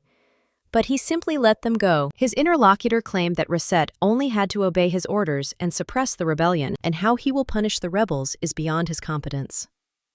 The guy answered that, of course he has an agreement with the imperial court. However, he would have done it for him in any case, and still the gentleman says that he is wrong in some way. She phoned. The lady with the fair hair said that they understood how great the Duke's merit was in suppressing the rebellion. However, the emperor only entrusted him with suppressing the uprising, and they would determine the punishment of the rebels with their own forces. The emperor claimed that it was not that he did not understand the meaning of his words, but that he would soon have to resign all powers and retire. Therefore, in terms of domestic policy, he entrusts decisions to Katria, Iafan, who will inherit his throne. During all this time, the Rihan family has already received many privileges, and they also interfere in matters of succession or marriages that are concluded in the Rihan family, so he can only accept it and not demand more.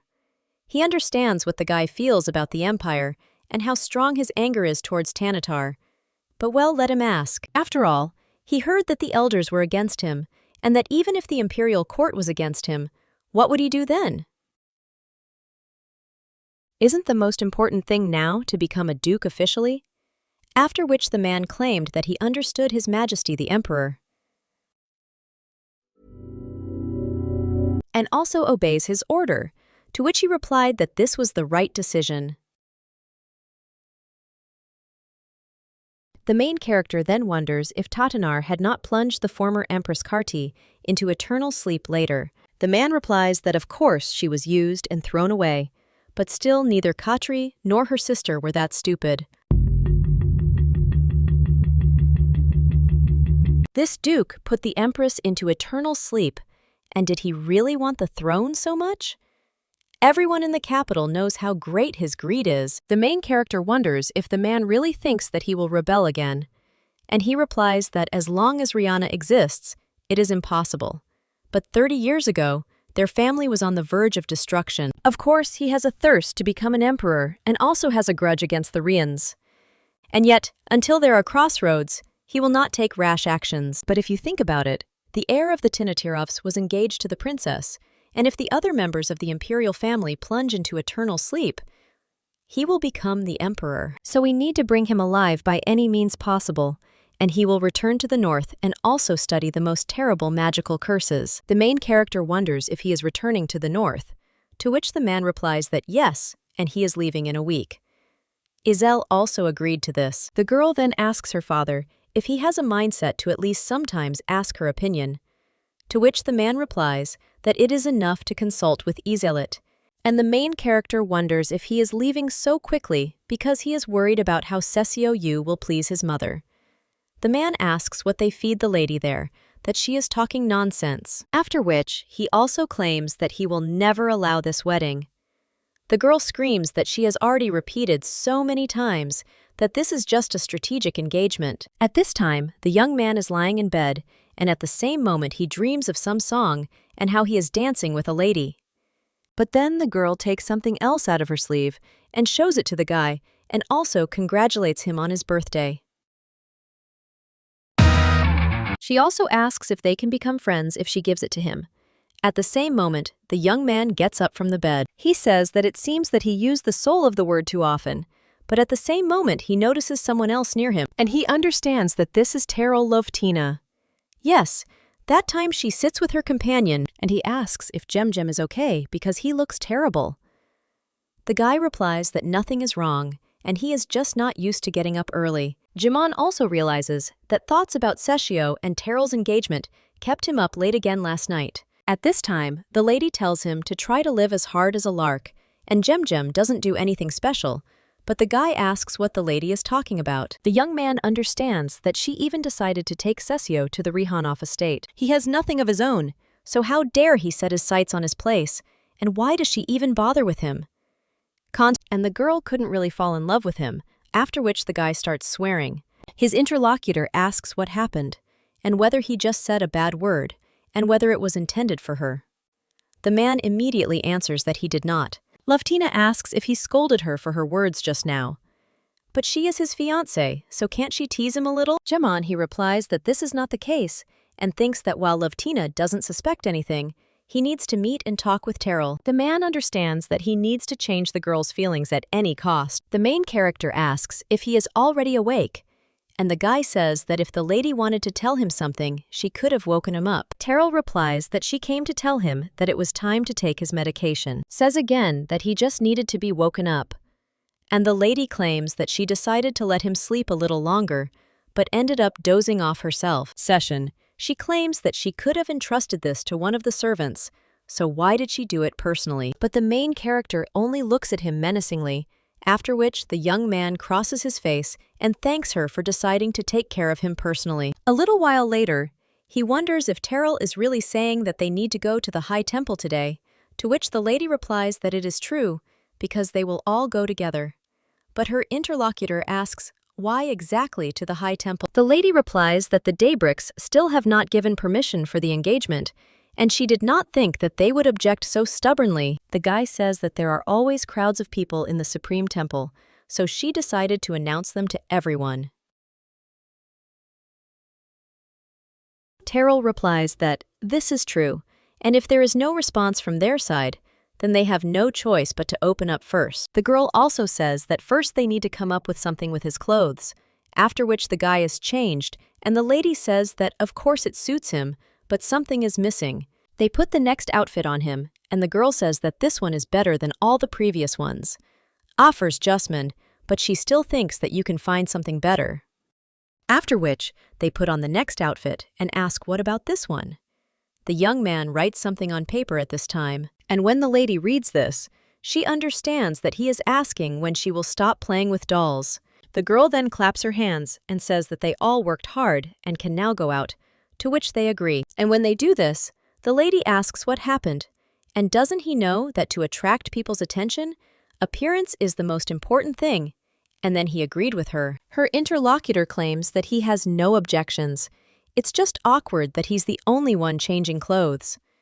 The main character asks him what he is talking about, and the young man says that, of course, these are simple, discreet clothes that suit a lady, but they are completely unsuitable for a duchess. The girl asks if he has any complaints about her clothes, but her interlocutor claims that people always dress in a similar style, and this is a little upsetting. Since she started playing with dolls, he just put in a few words. But the girl says that he is the main character today, and asks if that is not true. Then the guy tells her to promise him something, and he says that the lady should become his doll before the next ball. When the guy wants to say something else, the main character says that she didn't think about him at all. And of course, dressing up is not an easy task. Terrell realizes that the more she looks at him, the more the guy's face seems perfect for a liar. Although in many ways, the word wonderful suits him. They also suggest that they leave quietly, and her interlocutor extends his hand to her in response, and also says that they will do as the lady wishes. At this time, some guy is suffering from pain and coughing up red liquid. A woman immediately runs into the room and asks if Nevitt is okay, after which she leads him lying on the floor and screams, "How did this happen?" The maid asks if she should call a doctor, and the woman replies that the doctor had already been to them a few days ago and said that the guy was already at the stage where it was impossible to help him. Should be in the capital now, so let the maid quickly find out where she is. The girl at this time approaches the capital's supreme temple and says that there are so many people there. Her interlocutor claims that tomorrow is the harvest festival, so people have come to the temple to express their gratitude to God. The lady then asks, how about Togo going out and attracting more attention? And her interlocutor says that this is what they will do, after which the guy gets out of the carriage, and the Serbian people nod to the states, because he is the eldest son of the Marquis Debrakov, and he cannot walk. One of the people asks how this is possible, because he definitely never walked before, even when Mr. Advin dropped his chair. If you remember, nature, there were rumors, was easy to standing near the Rehandstide in the most part of class expressure. Loose, special grade. His interlocutor claims that he thought that these were just empty rumors about porn at that time. The leader extends his hand. Someone claims that, last time, Rian gave him a manicure and it seems their relationship is developing. Apparently, everything is so, and they have become so close so imperceptibly. The main character then extends her hand to him in response, and they head to the temple. After which, the high priestess thanks the two for coming and wishes that God's blessings will always be with them. The lady immediately bows and says that she is glad to meet the high priestess. She also introduces the guy who is with her, and the priestess claims that of course it is Mr. Cesio. Debrak and they already know each other. Terrell wonders if she's surprised that her fiancé can now walk. People also point out that they haven't even gotten married yet, and she's already calling him her fiancé. Her interlocutor claims that they are serious young people, so the wedding is only a matter of time, and this is such good news. Terrell says that she is glad that the Supreme Temple looks upon their union with goodwill, and the woman says that she is ashamed, but she cannot contain her curiosity and is interested. Can she find out how the lady came to this joy? To which the girl replies that it could be because God treats her fiancé with love. The high priestess says that this is how it is, and the lady understands that as she thought, Marquis Debrak did not say anything about that incident. So now she says that Mr. Cesio expressed a desire to thank God for this, and she came there with a slightly different purpose. The woman asks what the ladies mean, after which they bring a chest of gold there. Terrell said that this was just a small thanks that the Rehan family expressed to the High Temple. The High Priestess says that this is so much and says that some time ago, the Duke himself has already made them a huge donation. Therefore, she wishes that God's grace will always accompany them. A little while later, Cesio stands in front of the altar, and the main character offers to leave the gentleman to pray for a while, to which her interlocutor agrees. When they leave, the boy asks why he was given the soul of the word, and why they allowed him to be born. Why did they deprive him of the meaning of life by taking Katri too early? Of course, he received the enormous power of the soul of the word from the moment of conception, and was deprived of the right to choose. Well, if he were asked, he never wanted to possess it in his life. The boy's life was destroyed because of the soul of the word, and the revenge to which he devoted himself one day melted away like sea foam. The whole point is that only those who are likened to a merciful God and always do only good deeds can use the power of the soul, the word. The guy understands that he really wants to escape from this force, because for him, it is like a curse. But he still needs her, at least until the moment when he gets the throne. So until then, he will have to pretend to be a good guy all the time. And yet he is grateful to God because Terrell Rehan is with him. He only wanted to help the lady take revenge. However, everything is becoming more and more interesting, although it is worth admitting that his feelings for her are not very deep. After which he goes out, and the lady asks if he has finished. The high priestess congratulates them on their engagement, and she wishes that their future would be filled with only happiness. The main character thanks the high priestess. The girl understands that since they received a blessing personally from the high priestess, now it will be even more difficult for Marquise Daybreak to refuse them. A little while later, someone shouts to make everyone pay attention, because the head of the rhetorical corps is coming out. The woman then approaches the Duchess and apologizes for appearing so suddenly. She also claims to be the leader of the Anhart Night Squad and asks if she can spare some of her time, and to receive an order from the head of the nightly detachment is a commendable event. A little while ago, a woman congratulated a guy, and he thanked his mother. She understands that it brings even more joy that her son gets it. From generation to generation, their family received the place of the head of the nightly order and the son in Kahlo, as well as a member of their family Flead, and even his daughter-in-law took the ball in their hands. However, on the day when they both lost their lives, the woman felt like the most miserable person in the world. She also thought how poor her grandson was and hugged him. The woman understands that now only he is left with her, so she will definitely protect him.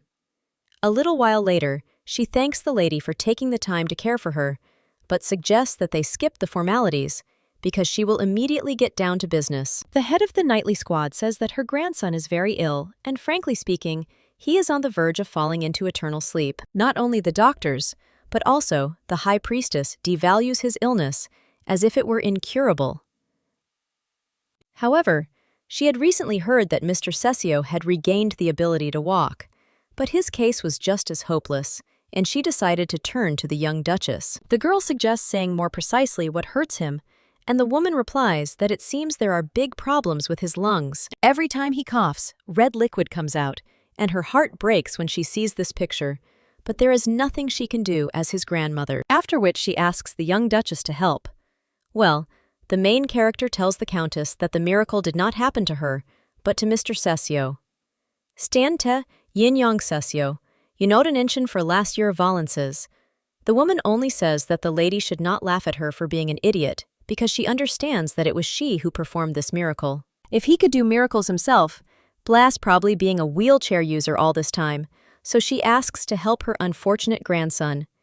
The Countess claims that she is ready to give the lady everything she wants, even if it is all she has. After all, the only one she lives for is her grandson. The main character claims that of course she can't say with absolute certainty, but she needs to try. And the woman says with a smile on her face that she is so grateful to the lady. However, the main character says that there is one condition, and in return, she will need her support. The woman asks what support she is talking about, and does the lady really want to be on the imperial throne? The girl replies that no, and the latter will support not her but her fiancé, so that he can become a marquis. The Countess claims that she thought she was attracted to his good looks, but it turns out the lady decided to deal with the Daybricks. Terrell claims that the lady said she was ready to take any risk.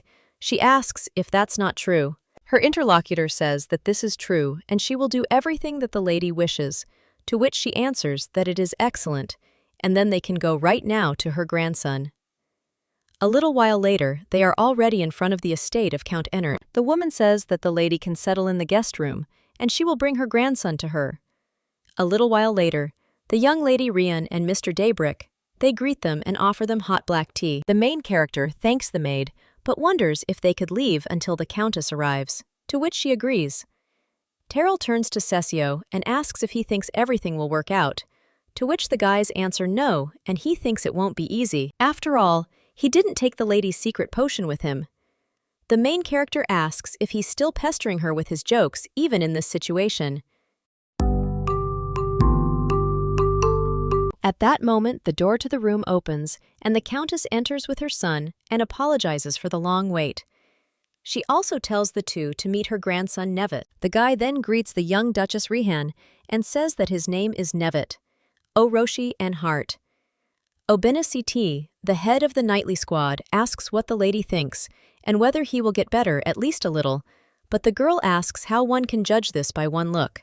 She also claims that he needs to be examined thoroughly, so she asks the countess to leave, and the woman, shocked, asks what the lady is talking about. Terrell replies that this is their family secret, and if it is made public, there could be problems. The countess then turns to her grandson and asks if he agrees. The guy replies that he doesn't mind, and the woman says that it's good, then let them do as they know. She hopes for them and will wait. When she comes out, the main character offers to spread out her hello and ask the guy to lie down on the floor and relax. The girl claims that she will start examining him, and when she takes his hand, she uses her power on his wrist, and the guy passes out. Terrell says that's great because now he's unconscious. And now, it's Cesio's turn. The girl claims that with the help of her mother, she lowered his body temperature and the guy fell into unconsciousness. Therefore, if you don't hurry, he can fall into eternal sleep from hypothermia. And the lady tells her interlocutor to begin, to which he agrees, after which he claims that Terrell Rahan seems to like helping people. The girl asks what he is talking about. Her interlocutor claims that it seems that she also likes helping men the most. Terrell asks what he is talking about, after which he suggests that they quickly do their job, and the guy says that he wants Nevet Oroshi and Hart's body to overcome the illness and become healthy again, after which he says that it is ready, and now everything will be fine with this guy. But at the same moment, Cesio feels bad and then starts coughing up red liquid. The main character excitedly addresses Cesio, and her interlocutor claims that the soul of the word does not affect this guy. He also claims that the lady made him pass out by injecting her mana into him, and it seems that it has merged with the harmful substance in his body and is rejecting the power of the word. The main character asks if he is talking about the substance, and also wonders if neuritis was poisoned or something like that, and that means that's what the problems with the lungs are from. Her interlocutor claims that this is the only heir of the countess, so it is not surprising that someone decided to get rid of him. The main character asks what to do because his condition is getting worse and worse, and the lady thinks the tape will not plunge him into eternal sleep. The girl thinks what kind of life her benefactress has because she will become enemy number one of their family. And if the countess loses another of her only grandsons? But at that very moment, Cesio puts his hand on the lady's shoulder and tells Terrell to calm down because Nevet Enhart will not fall into eternal sleep, and she does not harm anyone. However, they now need to join forces, and the guy says that as soon as he gives the signal, let the lady cancel the effect of her mana on the young count. At the moment when the mother shares, he will be able to isolate and remove the poison from his body, and if they do everything at once, they will really cure the young count. After which he suggests to start, and counting to 3, after which they begin to use their powers simultaneously. The guy then begins to move his limbs, and then he completely rises and falls on his feet. The young man also turns to the young Duchess Rihan, and the girl asks if the young count has come to his senses. The guy asks if she is really an angel, and the lady really gave him a miracle. He can't even believe it because his body has become so light, and he thanks the Duchess Rihan. Cesio just watches all this with displeasure. Poston Gabe, and at this time, someone behind the door screams, asking what she heard and what is going on there. The woman also asks if she can come in, but when she enters the room, she sees her grandson completely healthy. She also wonders if her eyes are deceiving her. The young man then hugs his grandmother with tears in his eyes and hugs him back and says how grateful she is. Terrell, watching these two, says how good it is, but when she turns her attention to Cesio, then she sees his displeased face.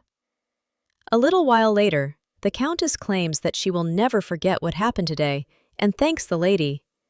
But is she really saying that there was poison in the guy's lungs? After which the woman claims that she needs to investigate this.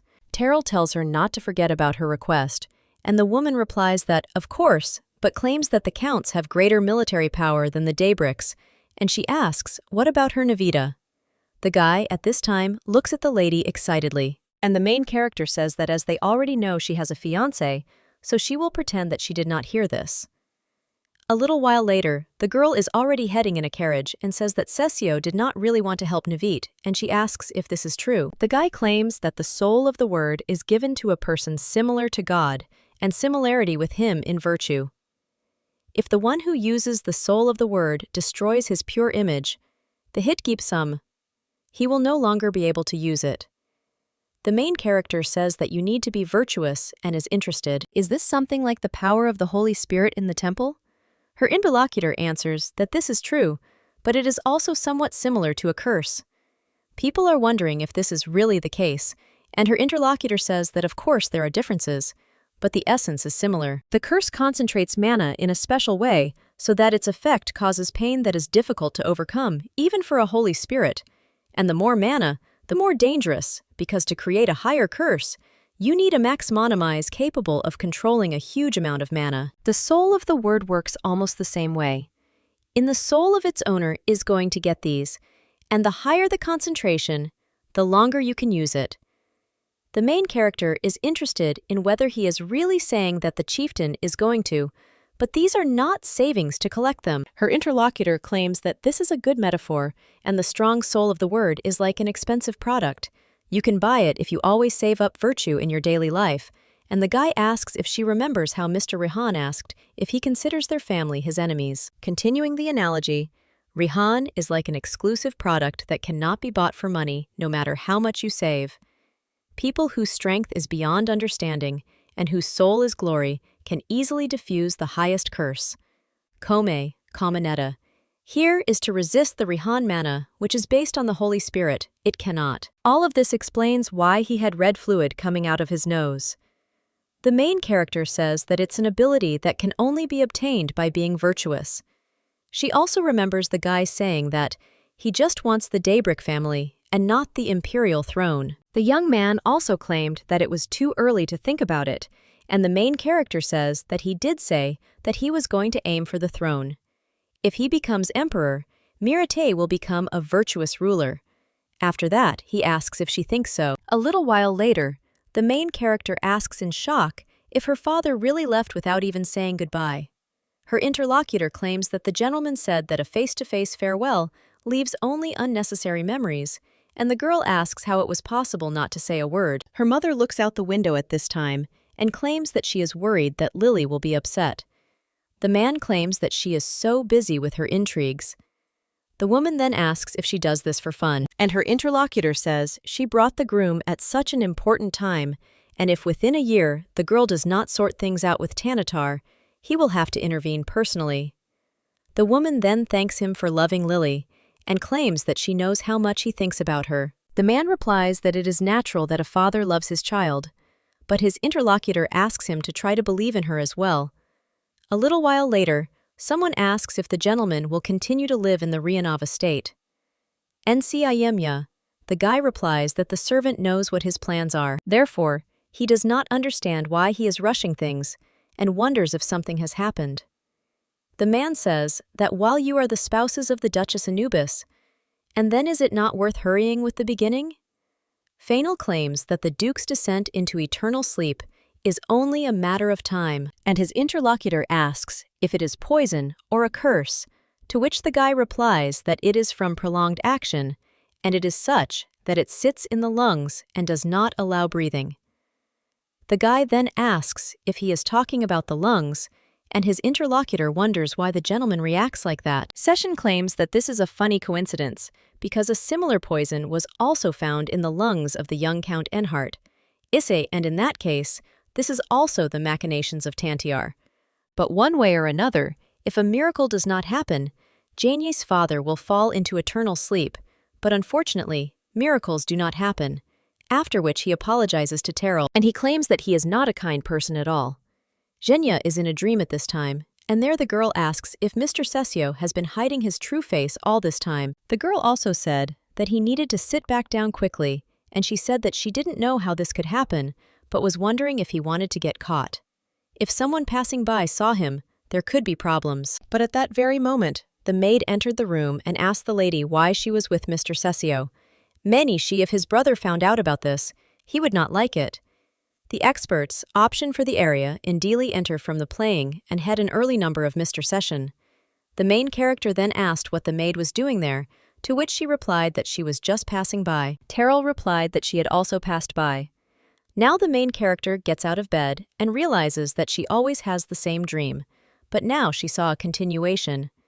A little while later, someone reports that a letter has arrived from Marquise Daybreak. The main character says that it seems that rumors have already reached him and asks if he gives his consent to the engagement, to which the woman replies that she does not, and he asks if he can come to the ducal estate today. Terrell says that it seems to have completely worn him out. The girl also says that, okay, let her agree so that it is not during food butch. After all, she does not want to eat looking into his eyes at all. A little while later, the man thanks the lady for giving him time, and the girl says that it is very good that he understands this. The Marquis claims that he came there because he heard strange rumors, and that the girl was in the temple. The lady adds that she also made a huge donation. She also wonders if the Marquis came to ask for donations for the benefit of the Daybreak family. Her interlocutor answers the young Duchess that he is not there to make jokes, and the girl says that, if that is not the case, then he is angry that she publicly called Cesio her fiancé. The Marquis also wonders why the lady so strongly wants to be engaged to him. The girl asks if he really thinks she has something in mind. Her interlocutor claims that he of course knows that they parted ways with Jimon not on good terms, but maybe he shouldn't use people for his revenge.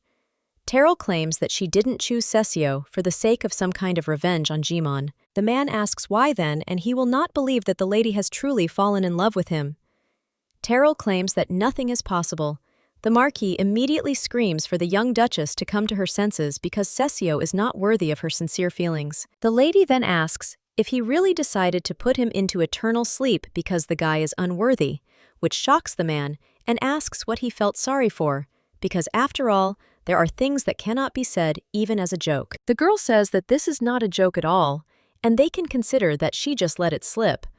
Her interlocutor wonders if this is really why the lady decided to get engaged to him, but his only advantage is his pretty face. The main character wonders if he will admit that the guy is handsome, after which people claim that she has everything her heart desires, so she can afford to choose a life partner by his pretty face, and the mouse will talk to the table alone, so let her do as she knows. Arn me steel texture, contranally teeth, folks in vanschneschen. In Chikrafter. One unch in cleaning of the asforption, and she calmservils dock stores, I think delegate of 5 home but they're different. They're last women, newsiership. Well, in fact, there was no concern, because Rian of Heed wants to get him out of the way, and the guy asks if he really wants to get rid of the duchy, after which they are silent for a while, and the main character asks if he erased the memory only after left accidentally stares. To which the young man replies that yes. The girl understands that it seems that this was still the only case, and she asks if it was not immediately after the fall because she saw it in a dream. Her interlocutor asks what she is talking about. The lady is interested in what he thinks and what she saw. The guy then turns coldly to Terrell, and the girl asks if she really asked about something she shouldn't have asked. The young man tells her not to worry because he didn't do anything bad except erase his memory. But the lady asks what about that portrait and why he drew her, to which the guy replies that he said it because she is beautiful. Terrell offers to engage in jokes and claims that the portrait was too detailed to draw. He saw her briefly a couple of times. Looks more like he was looking at her closely, and the girl asks if he really drew her by sitting her in front of him. Terrell says that he has so many secrets and wonders if the guy gets tired of hiding something all the time. Her interlocutor says that sometimes you have to hide something to survive. He also says that this is enough, and the girl says that she does not understand because she knows for sure that the guy with the theory of memory well What happened that he is trying to hide it? Maybe she found his weak spot.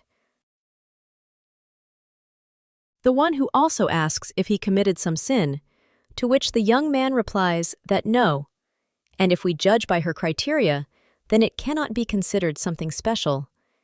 Maybe if he had not erased the lady's memory, then she herself would have soon forgotten everything. The girl then wonders if it's even possible that he can walk. And the guy says that, except for that fixta. Terrell says that she's only getting more curious since he's telling me about the guy, and he says that she can think whatever she wants, although he hopes that the lady will not be able to remember anything. The girl understands that they only needed permission from the emperor, so they did not arrange a luxurious engagement, and the invitees were also the bare minimum, because if all the members of their families were gathered, that it could lead to terrible events. The weather that day was especially good, so she and Cesio were quite comfortable. They had absolutely no idea what was waiting for them ahead. Around the same time, the harvest season came to an end, and the ball marking this event came. A little while later, the guy writes why the lady can, and he can't, and the main character thinks, "How can you spend an hour doing nothing but changing her clothes?" The girl wonders if this is revenge for her previous game with dolls. A little while later, someone screams that the young Duchess Terrell Rasset Rihan and Mr. Cesio Anubis Daybreak enter the hall. All the aristocrats turn to them and also wonder if the guy can really walk. Someone else asks if they didn't see him enter the Supreme Temple last time, and now he looks completely different. The main character realizes that it's as she expected. All eyes are directed only at them. At the same moment, someone else turns to Lily and says how many winters, how many years, and the main character understands that this is all Baron Winterglass. He is Mother's brother, more like an enemy. The man says that he is so happy to see his sweetest niece that words cannot express it. The girl understands that she did not think that they would cross paths, and why is he now in the capital? They are on their own lands. A little while ago, a man asked if the girl was too cold with her uncle lately. After all, she doesn't know gratitude at all, even though she continues to live in this house with her mother. And it's so disgusting that she's dating Jamin. Daybreak. The man also claimed that if the lady behaved like that, did she really think he would leave the house as is? The girl claimed that if he was going to do something to the house, she could do it first. After which, the lady took the candle in her hands, and the man asked what she was doing. Terrell claimed that of course she was going to burn down this old house, and the girl asked if he had really sold his mother in the north and was thinking of paying for it with a miserable little house. And also, does he really think that she doesn't know that he lives happily on money from her mother? Her uncle told the girl to immediately lower the candle and wondered if she really wanted them all to fall into eternal sleep. The girl answered that she would not fall into eternal sleep because she was nimble, although she did not even know if someone like him, who had not known sobriety for the last 100 days, could escape. The man then ran away and told Terrell to wait a little longer because it would all come back to her. Now the man asks how the lady has been doing all this time and claims that he was so upset that she didn't even send him a letter. The girl asks if that's true and claims that she didn't think he was still mad at her because she was going to burn down his priceless house. The man asks how relatives can quarrel over such nonsense, and the lady understands that it seems he has not forgotten anything. When her interlocutor wants to say something else, at that very moment, they report that the eternal son of Temgria, the greatest emperor and empress, enter the hall. Everyone immediately bows, and the uncle turns to Lily and offers to forget about the past and live peacefully. But the girl at that very moment lasts and steps on his foot, causing him to scream. The lady tells the uncle that he needs to be careful if he wants to live long. The man after this only looks at her menacingly and moves on, and when he passes by the aristocrats, they ask what that smell is. Terrell says how light she feels in her soul. At the same moment, someone else says that this is the young Duchess Rian and Mr. Daybreak. Echelenprick, the girl, greets these two. Lovetina also sincerely congratulates them on their engagement. At this time, someone else heads into the hall with a bottle of booze. This man pushes one of the aristocrats aside and shouts for him to step aside, after which he takes some dish in his hand and puts it in his mouth. One of the aristocrats says that this is really too much. He screams, "What are they staring at?" After all, is this really the first time they see how a person an host? Leftina once again turns to the young Duchess and says that she is so offended that she refused the invitation to her party. The main character asks for forgiveness from Lady Gretel, and the girl says that she should not address her so formally, and the Duchess can address her in a friendly way, calling her Lovey. The main character asks if the lady really says to address her like that. Her interlocutor asks if she really won't, after which the main character agrees. Leftina is then happy and exclaims that she has become the young Duchess's friend. She also asks if she can call the lady by name, to which she replies that let the girl do as she pleases, after which her interlocutor cries out that now she will brag to everyone. At this time, Jamon is observed by the lady, and she then says that she wishes these two a good time, and she will go to brag to Jem that she has become friends with the young Duchess. The main character also turns to Session and says that her head is spinning, but at the same moment the lady notices someone's gaze on her, and when she turns around she realizes that it is Jemon. The girl wonders if he was hiding from her, after which she approaches that direction. Lokta bin news to the camera robre, and Moded and Hanstel sitting around you. But the man immediately turns around and leaves. Terrell realizes that this is quite funny. At the same moment, someone else says that the ladies should just take a look, because the Duchess is looking at the young Marquis of Daybrick and smiling. The main character thinks what they are talking about, and one of them asks if it is true that the young Duchess Rion still has feelings for the young Marquis, and this is clear at first glance. However, someone else says that she was able to get Cesio back on his feet. First, she will capture the Marquess's family with the help of Mr. Cesio, and then she will twist the young Marquesses as she pleases. And this is obvious. The main character understands that they have already composed a novel. One of the men claims that they say the Rians want to subjugate the Daybricks, and the other one replies that everything is exactly like that. After all, Mr. Cesio handsome, but he is so naive, and his interlocutor claims that it is not surprising that the lady decided to play with them too. This is another victim of the Devil of the North, and he asks if this is true. The main character understands that people who looked down on her when she was Winterglass are now having fun. The girl also turns to her interlocutor and says that they are crossing all boundaries. Well, when she turns around, she realizes that the guy is no longer near her. The young man is standing near the balcony with a glass of champagne. The main character approaches him and asks if the guy has heard what people are saying about them. So she wonders if they are talking about the devil and her victim, and the girl understands that he has reduced it to the very essence. The lady asks why no one says anything good to Vitya. She, with a pure soul, wants to send Jemin to the depths of hell. Her interlocutor says that the lady is so calculating, but the girl says that he should not make her laugh, and that the plan to make a marquis out of him is not collapsing right now.